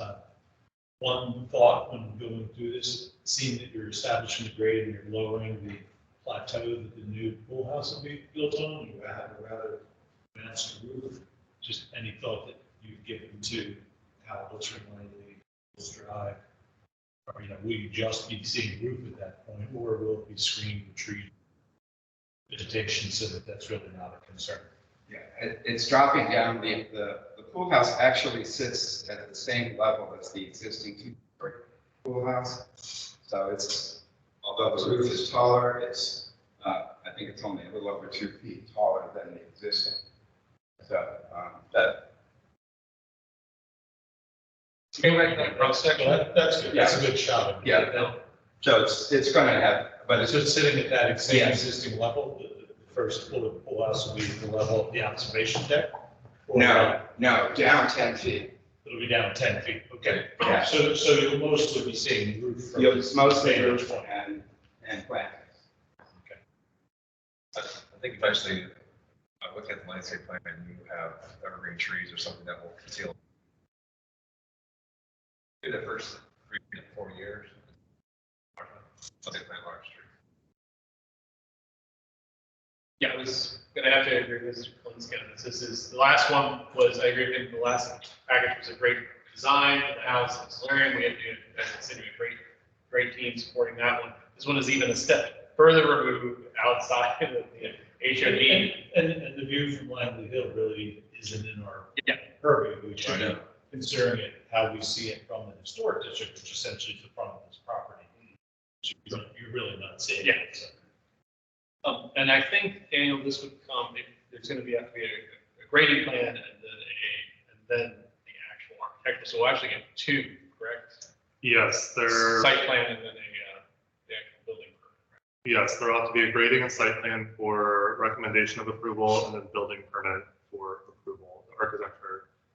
They're also going to have to complete the archaeological survey data form because of the amount of. And that was going to be my, okay, so that was, we don't have an architect on the board right now. That was going to be the other question, is making sure that archaeological, so just because of the amount of space being changed.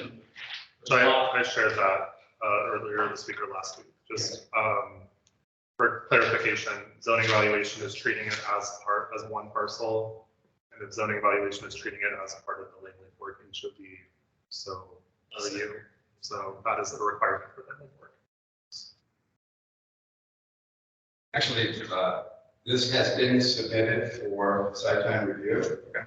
We've addressed, or the civil engineer, there's actually a grading plan in this package.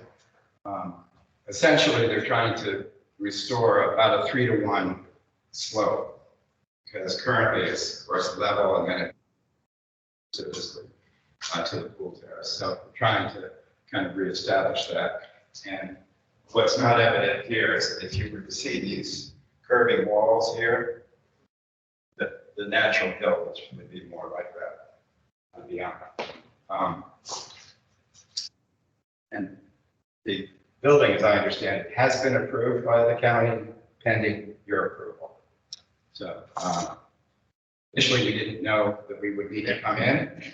So I don't think we could much. Yeah. So that's why we're here. Let me ask you something. For the construction of this, you coming out Langley Road, all your traffic Yeah, so you're gonna rework all that, and make it look beautiful.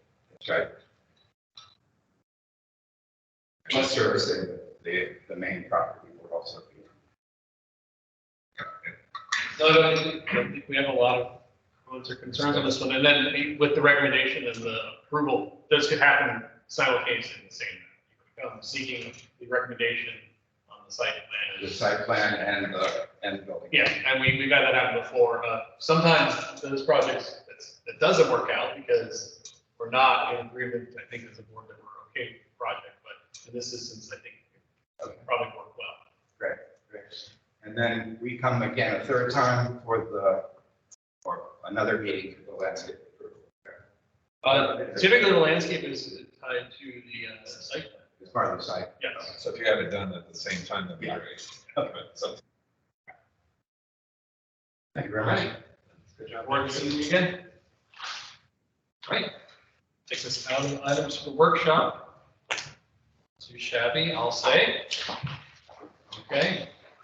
No presentations. Board and staff items. First up is review and action on approval of previous month's minutes for the September 14th meeting and then September 18th meeting. Any member have comments on minutes? Right. Well, if there aren't any, then I would entertain a motion to approve and take the recording secretary. Okay, make a motion to approve the minutes from both September hearings and recording secretary for both September hearings. Secretaries. Oh, sorry. There's two. That's right. Brian wasn't here. But okay. All right, seconded by Mr. Zellman. All those in favor? Aye. Opposed? Abstentions? All right, go. Treasurer report, our ending balance as of September 30th is $20,017.31. Any other items on treasury, Daniel? No. Okay. Budget is a different. Other budget, and so that moves us on to administrative. Since we just talked about budget, let's move straight on to Kay, your expense request. Right, I just like whatever our yearly allotment is $330. to cover an AIA conference. Okay. I'm licensed. All right. Well, I would entertain a motion to approve the allotment of $350 for this one's request. I think it was 330. 330. I mean, I'll take all you want. 330. Oh, okay. 330. Mrs. Zellman. I make a motion that we approve this board's request to use her full budget of 330. Second. Oh, no, that's a. I'm pointing at Joe. Oh, you're pointing at Joe. I almost took you that as Lumpy, all right. All those in favor? Aye. Opposed? Abstentions? All right. There you go, Kate. Other administrative drovers, rest, site visit. Daniel. Yes, we have been in communication with the Northern Virginia Conservation Trust. I think I've heard from 4 or 5 people. I'm assuming more are interested in the site visit. We're under a little bit of a pressure point because the property is currently owned by the family, so it's easier to schedule access while no one's living there. And the people involved with the easement still own it. So our proposal is, I need to pull you on the last weekend of the month. I think weekend days might be better for the entire group. NVCT is very accommodating and can be pretty flexible. So just, yeah, so that we're targeting either Saturday, October 27th or Sunday, the 28th. I don't know if anyone has any immediate feelings one way or the other, or I know a lot of people work, so weekdays are not going to be as easy. I would rather do that Sunday. You're saying that Sunday. I gotta make my first Cub Scout campaign. Yeah. Let's trick or treat in our neighborhood. I'm a Denlinger now. We have to advertise this as a meeting. What? We have to advertise this as a meeting. If 3 of us come, it is a meeting. Yes, which has already been cleared with the property owners and Northern Virginia Conservation Trust, so there'll be. You know how much the public attended, right? Right. Sure, we'll have. It'll be noticed, We will have to do some coordination on parking. I think the driveway only allows 5 cars, but. Well, when the public shows up too. Daniel, can you refresh your memory? Where's it located? McLean. I think, and this gets to previously, Steve brought up, we were dealing with other property. And I think it really benefits us to see these properties because these are tricky things we get because each one of them is written differently and knowing the property would be a lot better than when we had a solar application that came in for a workshop with us. We were working on what we knew about the property, but also the easement in its own right. So if members can make it to it, that'd be ideal, but. No, it's kind of on us to propose a day and then I can kind of narrow down the time. So. I mean, you have most of us here other than John, so I was just explaining that if it was 28 or 29, I can be there at 29 most of the time. I'm gonna give it to New Jersey then. Okay, so Rory But can't. I don't forget. care. Okay, because Rory doesn't care. I'm gonna be questionable. Frankly. Questionable. I'll be fine. Okay. We can look at November the 4th or the 5th. Staff is going to try to attend because it's also a partnership with our branch. So it's really, I think the benefit is for when most of you can be there. Do like a poll tomorrow, like a. Yeah, I can. Can you do polls, Daniel? I can. I just didn't. I really feel like we need to start doing that in meetings, sorry. It makes it so much easier for you. I sent too many emails this week, so I didn't want to do this before. Okay. Be buried. And the rationale we cannot do it during the week is because regular meetings. What are we going? 6 at night, we'll be looking at a. No, I mean, during the day. Oh, what do you do? Apparently not much. I just assumed Okay, I'm just trying to help you out. weekend would be easier for more people. I got a law firm to work. Yeah, but what's more important? Just trying to help you out. Can I bill? No problem. Yes, you can. $330 a bill. No problem. I mean, yeah, I think ideally a poll to get, so, plus then you can get John's input on it. I think John has briefly expressed interest in seeing it too. But it's, As a refresher, the way the easement is written by the family's input, it's very conservative. If NBCT chooses to be, and they are going to be, that's their position. They're going to involve the ARB heavily on material changes. That's the way it's written. So that includes interiors. do we know, is there a new owner? Now, there's interested parties, but there is not any longer yet. Okay, so we don't know what they're like. I will say one is a developer. Let's knock it down. No, it's protected, so it cannot be knocked down.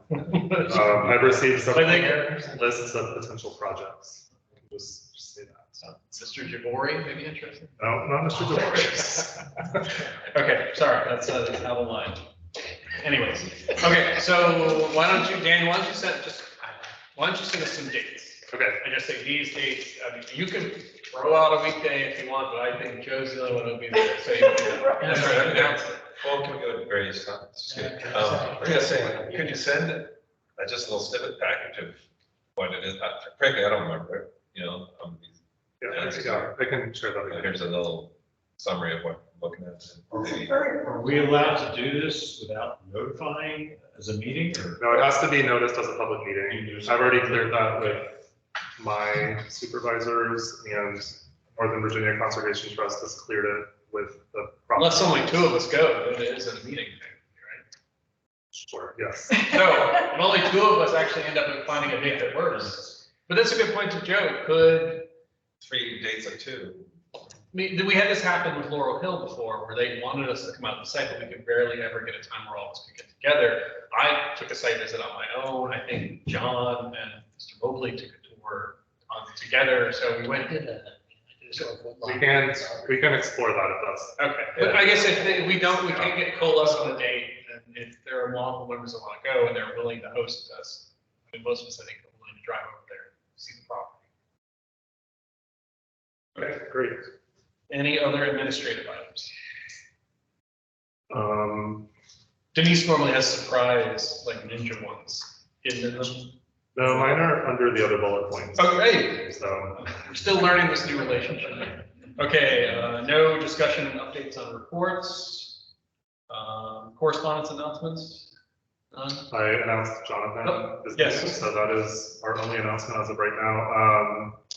I guess I can share that we are, just now that Jonathan's here, starting the process of planning the rollout for design guideline updates with public meetings. Those will be targeted post New Year. And then we're also simultaneously looking at starting to implement staff reports. As Holland Hills has the most recent design guidelines, we have an internal plan to kind of start a pilot, kind of just test the timing internally, and then it can be reviewed for you, but it won't be part of the public package. Okay. Because we have that ready. We're dealing with a lot of Holland Hills, so that might be something that we can start before the rest are actually rolled out. That's the only update on that. Okay. Let's see, old business, nominating committee. The nominating committee met and they've already found their slate of officer nominees. So Late nights, back room, lots of cigars. That's right. we got there. So, as far as I understand it, we have a slate of officers from me and Mr. Zeldman again. I will say from the staff side, we recommend that a treasurer is nominated. I know that it is title only, but for chain of command, both the chair and vice chair are We lost it, absent.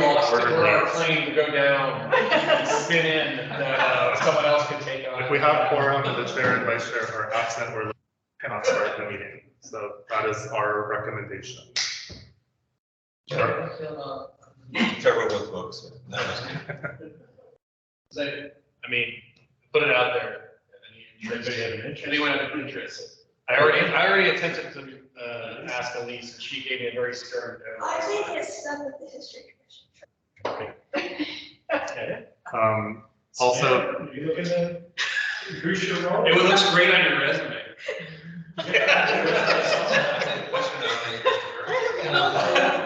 Oh. Mr. Burns is the money guy. He's the one who always does all these. Like the Simpsons too. There you go. You know what? That's. All right. Well, I feel like you should probably. Chair, raise your hand, everyone. I really think they're not very good. Yeah, I would encourage you all to ask John about that. He's partying real hard right now. All right. Is he really? So the nomination committee will approach the absent member. Well, and I would say in that, because it kind of falls into the business category, you don't have it on here, Daniel, is there are two potential additional board members being considered. The discussion has happened. I don't know if there's any updates on it, but there were discussions with the supervisors and those interested parties. So in the future, we could have two new board members, which would be great, given how close it gets sometimes. What type of occupations are there? Archaeologists. one archaeologist, one architectural historian. So we still, could benefit from another architect, I think. Go on and capture one, that'd be great. We are hopeful they will be approved on October 24th, because that's the last Board of Supervisor meeting for Authority Commission appointments this calendar year. So these candidates are genuinely interested. Yes. They just gotta wait approval. Got it. Okay, as opposed to. Yes. We took the unusual step of reaching out to the chairman and supervisor staffs when we had vacancies or knew they were coming. That was very, I kind of, Wise. well, I yelled at Leanna a little bit about it. We could run into a situation one day that just couldn't have a meeting. And a lot of people on this board have other commitments that crop up as emergencies, family care and stuff. As that happens, can't run a meeting. Right? We need those folks. All right, budget request for FY 2025. Yes, I don't know if everyone had a chance to review it. It is printed out in the packet that you have in front of you. The two items that we discussed in the beginning of September are on there. The one-time technology expense to purchase tablets or laptops assigned to board members, estimated cost of $1,500 per unit, so that's a $16,500 one-time expense. And the recurring expense to pay the recording secretary for a standing second meeting, So that is reflected in 22 meetings, equaling 2 per month, which is a total of $12,196.75. So the budget request is 3 times higher than last year, but there's one recurring expense, which we've discussed at length, and then the one-time expense. How are we gonna build that solarium? So if that is, As big as my house.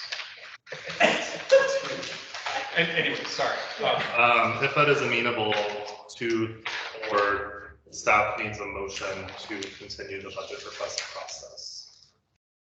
Well, beautifully here. Obviously, discussion is welcome, folks, with any discussion. I don't have any comments on it. But any other comments from members? If not, Mr. Zellman has a motion. I'd move that the ARB approve the draft of the budget request for fiscal year 2025. Direct staff to complete the additional documentation for submission to the Department of Management and Budget. Second by Ms. Murray. All those in favor? Aye. Opposed? Abstentions? All right. Proceed, Daniel. Thank you. All right, no other old business? No, everything else is under new. Oh, I would say one bit of old business, just to remind everyone if you've registered for it, next on the 27th is the ARB or the CLG training that's being held in Leesburg. I'm going to the one in Frederick. Okay. That's coming Thursday. Okay. I'm going to Leesburg. I'm going to Leesburg. Are there going to be 3 of us in Leesburg? There are just the 2 of you, so I hope. Okay, then we don't have to advertise. Unless you want to do a for safety. I'll discuss. I'm going to that. Am I going to the 27th, right? So the staff will be there too, but I don't think John's going. Is anyone else going to the 26th? Fredericksburg? Okay. While meeting, Well, just me, as far as I know. I'll I confirm. saw the list of attendees, and I didn't recognize anyone. I still have not gotten them to fix my email, so they're still mailing to Gmail. Oh, I can email her. If you want to email, I emailed them directly and I said, hey, that's not my address, but I got a friendly out of office and too bad, so sad. Yeah, my Gmail account has been closed. Okay, well, that would be good to check since you have, Elise and I will both be at that one. Sounds like just Mr. Clint's gonna be at one. Okay, new business, draft ACHP policy statement on housing and historic preservation. Yes, that was shared on the Ignite file. I can also email it to you if you would like. There's a PDF copy and a link. The ACHP Executive Director has requested public comments. So if the board would like to compile a document or if you'd like to individually, they can be submitted via email. The date closes on November 11th. I cannot provide comments on our behalf because that's my employer. So if the ARB wants to provide comments, they can do it as a board, but they can't and my signature. I've got Jason's signature. Policy is addressing affordable housing and historic preservation. Obviously, that's something that's come up some recently, seeing lots of projects of housing. So that's for everyone to decide. We got time on that one. So, all right. Meeting scheduled for 2024. We've got to get that one out. Talk about that. So going along with the budget request for a second standing meeting to pay the secretary, we are recommending that we set a date that is held on your calendar with the knowledge that we will be canceling the meeting if we do not have 2 full agendas. Part of this, I don't want to jump the gun too much, but we're already thinking about adjusting the submission schedule as we're starting to roll out staff reports because it's going to take us more time to process applications, develop the report, get it to you for review before the meeting. So our thought is kind of having 2 normal agenda meetings per month. That's the thought process. And if we have 2 full agendas, we meet. If we don't, someone can be pushed to the next 2 weeks later. We're thinking bi-weekly. So Right now, the bylaws say the second Thursday. I know Thursdays can be difficult. We just need to hold something on the calendar. This is also related to the email regarding November and December. Yeah. I can say that I already have 5 applications for November. Because we could not set a second meeting and people could not make tonight. I think so for context, so having the dates would just make it easier for all of us, because that effort you saw us trying to make something work.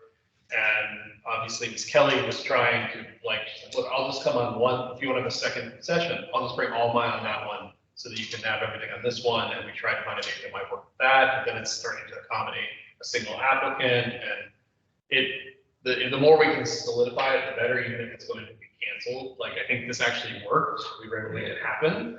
But I will tell you that I also, in talking with Daniel, told Mr. Shapiro that we could not bring this application because there were comments that were given and he did not meet all the requirements. So he was going to get turned down. He was told if he could correct that deficiency, he could come to the second meeting, which didn't happen. But the chair, I worked with Daniel to try to balance that. And if we can run a tight meeting, we don't need that second one. So we'll only make it if we have to. That's what I was gonna just say, is that it seems like, we only had, just the approval tonight. It seems like we're coming back just to the workshops, which isn't that long, so it's kind of like doing 2 meetings, but they're only maybe the second meeting only like an hour and a half, so I'd rather get it all done in one night. I know that's, I'd say maybe 9 o'clock's our goal time, 8:30, 9 o'clock. Does that make sense? Because you gotta try. It is, it's judging the application. Yeah, well, So yeah, data yeah, staff gives us an assessment based on whether or not it's a complicated project, or whether we have a boring project. Something that, and so we try, and I say that, I'm not saying that, but if we have a project that's controversial, it's gonna get a lot of feedback. Without question, We need to give it more time. And so with this one, Daniel and staff were able to really, I think the staff reports will make it even easier to know. Correct. When those things are starting to look that way. I will say we had 13 applications for this month. For November? For October. Okay. We heard 9 because of scheduling and changes. So it's just 13, I think, is untenable. Right. For us leaving before 11 p.m. Yeah. So like, for instance, when we do the staff reports, are you gonna say you gotta submit the drawing packages 3 weeks earlier than it was before, so you get time to do the staff report? So at least it may take, instead of spending the same month that they're gonna get heard, maybe the following. Right. So our thought process with the standing bi-weekly meeting is if someone is submitting, they don't have everything they need, but they're almost there, we can push them if we're gonna have a full agenda 2 weeks after what they were aiming. There's a lot of back and forth that's happening between staff and applicants, which I can see causing frustration with the board, leading to more contentious appearances. Because I had to tell them the date was potentially changing 3 different times. So we're just trying to make it streamlined and clear messaging with the knowledge between us that if there's only one item for the second meeting, there'll be a question. Yes. But you're proposing, Daniel, that we just go back-to-back Thursdays, though? From a logistics standpoint, we cannot do staff reports from the Thursday to the following Monday, like we've done in previous second meetings. There just wouldn't be time for us to be prepared, or if we're pushing someone, they wouldn't be prepared. So I don't care if it's Thursday. I'm flexible with whatever the majority of the group is flexible with. Something just needs to be on the calendar. And I was just going to add to this discussion is that, based on the workshop sessions, you can kind of figure out, okay, when they got me in for approval, it's going to be pretty quick because the workshop went so swimmingly well. So use that in your judgment if you should do the second meeting. The only reason the mill was not a consent is we would want to talk about. No, that's fine. No, but I think like this pool house that we just saw, the very last thing, I think, I don't think very much discussion, my opinion, but. Right, but they are required to have 3. No, that's fine. Have them come in, no problem. But I think I'm just saying, so then gauge, okay, These are all gonna be fit within your timeframe, the 3 minutes. Well, and the key would be conveying to the applicant, they don't have to walk us through each. Yes. thing. And I understand that that's something that is, I think you fall back to if you're presenting, but particularly if they're coming back, and particularly if their application is received by us in workshop is extremely favorably. I think the school, he will not talk to us when he needs to.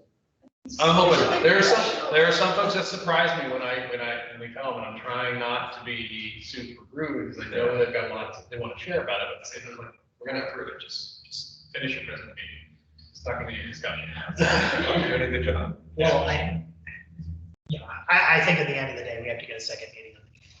It just sounds like that's necessary. Whether we use it all the time or not, we're probably not, but we're definitely gonna use it some of the time. But will they be close together, the two meetings? So it's like every 2 weeks. Every 2 weeks, so first and third Thursdays? That's our recommendation. I can also share, after Chris's meeting with Leanna, who's the division chief, the request to use conference room 11 has been elevated. And I have been told that if we have a better idea of the set days and times of the month that we're going to use it, they can use that in their deliberation if that request will be approved. Yes. Is this going to require any update to our bylaws? I do not think so, because the way they're written, the required meeting is the second Thursday, and then it's as needed. We have a lot of latitude in that ability. The only thing that if you want to change the bylaws, would be to grant, would be, only, you might change your mind, you're going to say it. I thought we addressed this in the last change. Would be to grant more potential absences or digital participation for members. Right. Because I think there's a limit in the current bylaws, and if you have double meetings. There's a little bit of a strike system. I think some of the limitations that were from the county for. Yeah, I think it might be fine. That was the only thing I was thinking about. And also, if we have 2 new board members, it will provide a little flexibility that folks could participate digitally. But I think, ultimately we need a date, because then folks can mark it on calendars. Even if it's just right now, we set a date for November and December, just so we can get to the new year, but we see how that works. People have a preference. So for November, I recommended the Monday after the scheduled meeting, because the 2 weeks after is Thanksgiving. So obviously no one will be here. So just if that's easiest, we need to have something knowing that November will. 13th split, right? Yes. You know, I personally like the Thursday, Monday thing. I do too. As a normal sequence, as opposed to every other Thursday. That's just my 2 cents. I know it's Monday night football. It's better for me to not do all the, just because I have court a lot on Fridays, so on Thursday, when the meeting's fine. You're saying the challenge, let's put it on you, is the staff report challenge. Would you have all the staff reports done anyways for both meetings? Potentially, but I don't want to make any guarantees. I'm not asking that. Maybe try it, George, and if it doesn't, we can always adjust it. Well, the schedule is published in December for all of 2020. So it'd be for the whole year, right? Okay. So if the second week, which would be the 4th Monday, if Monday is better, I don't know if that. The 4th Monday? So the second Thursday, 4th Monday, we're doing bi-weekly. I think with Mr. Daniel and I were just thinking that just get it all done right away. Thursday, I'm in my ARB group. I agree. I'm on his side. It's hard to tell if now I'm like, oh yeah. It doesn't all the time compare. To do it, if it's Monday, Thursday, Monday, you can sort of do it all at once. The preparation should be easier with staff. But how soon are staff reports coming to? As now someone who feels I've been on the board long enough to say, I've heard that before that we'll get staff. I can say now we are fully staffed. So it is a priority. Where's Denise going? That's the next question. No, she's not, but that's the next thing that happens is someone leaves. not. Speaking it into existence. I'm speaking it, I don't believe in manifesting. So are we okay with that Monday though, given the holiday constraint? Talking to the board right now, because we need to have a plan for November. We have to have a second meeting. Okay, so that sounds like that works. So we just decide that now and then. Do we have to decide next, Dan, do we have to decide next month or by December for next year? The sooner we can decide, the better. Because then it increases our chances for space. Can you create I don't think you have children, but can you create a little calendar that has little squares that shows which days our ARB meets? Just send out everyone going and say, hey, this is the schedule we're proposing. Okay. For the next year. That way everyone can look at it, you can get feedback, and then we can talk about in November, saying, here's what's being proposed, and we can take a position on it and give you some. And then when we discuss this next time, just kind of think about if you can do the staff reports, kind of, if we did that Thursday and the following month, just see if that's even easy. It's like, nothing. Our reasoning for not going with that was if we're pushing someone off because they don't have everything they need, they're not gonna have it by 2 business days later. Can I point out we're volunteers? Excuse me? I'm reminding him that we're volunteers. We are, yeah. Yeah, I guess. That our desires are also very important. I understand, I think we're quickly approaching a snowball situation where I have to keep pushing people, and then we're just gonna have like a meeting until 11:30. I think, I don't want to speak for everybody, but I think the way I view it is not, and I know we have to think about the applicant, but I think of the second meeting is to make sure that this meeting doesn't get out of control from a time and substance perspective, not necessarily giving more time to the applicant. If they weren't ready for this meeting, okay, well, you can wait till next month, and if they can get ready for the second. Right, we're not gonna hold a meeting for one person. Right. Who's not And ready. to Daniel's defense, now that Denise is not literally spinning every plate, he's had a better chance of looking at stuff. And our last meeting that we were able to actually talk about these applications in a way to go. And I'm going to start more judiciously practicing this. Shouldn't come. It's missing like Mr. Shapiro's. I said, unless he can get his plat by our makeup meeting, which didn't happen, he doesn't need to be here. That was one of the contingents we placed on it. And we're not going to waste the meeting that we're just going to go to deny. So I think as chair, the chair can practice a little bit more discretion on that too, to relieve staff, as long as we don't. I get what Daniel's getting at though, because we don't have a system. We're going to start getting supervisors saying, I have people, my residents saying they change their stuff because you guys are reading enough. Well, I'm just curious, at some point, Holland Mills is going to be so built up. It has to stop building at some point, right? Do you kick it out of an HOD at some point because it's like no longer relevant? I mean, I don't know how to ask the question. I think we're gonna run into case, It will always be relevant.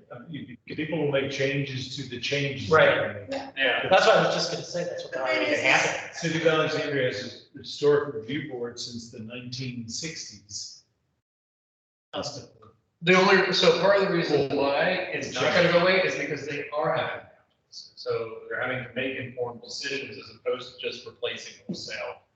But I think the real problem is that when Laura did the math on applications, we have eclipsed that number massively. Right. So I think part of it is the economy we're in right now, people are investing in their existing homes.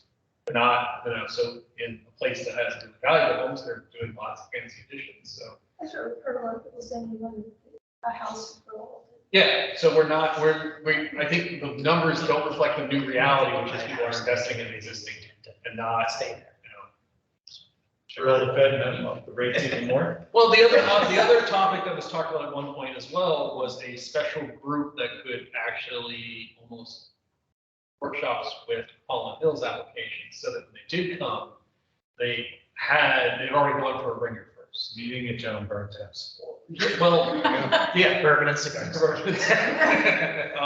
So that was another idea that was talked about.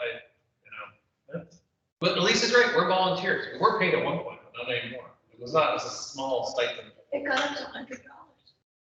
And then it went to 100, and then they decided, the state doesn't say you have to be paid, you're not going to be paid. I think in the interim, let's come up with a proposed schedule so we can toss it out at the November meeting.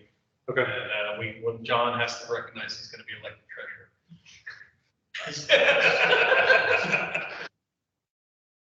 All right. Yes. All right. Are there any other things you need from us? All right, I'll look for a motion to adjourn. Actually, Oh, one minor thing. Since I've been on the board with the workhouse here, this facility, I've gotten 2 or 3 people ask me on the board, we put solar panels. We're all sensitive to solar panels on these existing buildings. I said, that's gonna be a real hard sale. And just kind of voiced it on the south side, but on the side that doesn't be seen from 123, but very challenging. I said, how about a solar farm somewhere in the field way back there? Or, now they had a lot of new buildings proposed, mash plant. Look at those, but not only. Yeah. And structurally. Or little windows out in the yard. Oh, yeah. That have solar panels on that apparently typically look like porta johns. It's interesting. It's never got displayed. And I don't think it ever. I think the guy was so told. But anyway, that's what I was going to bring it to your attention. And I told them I don't think we can support on the existing structure. I wasn't speaking on church. This is. No, you were not. I don't think so. Well, we talked about before with even landscaping. That would be a stark effect on the environment. So I do think that little space in between the two is pretty good. The new one on 123?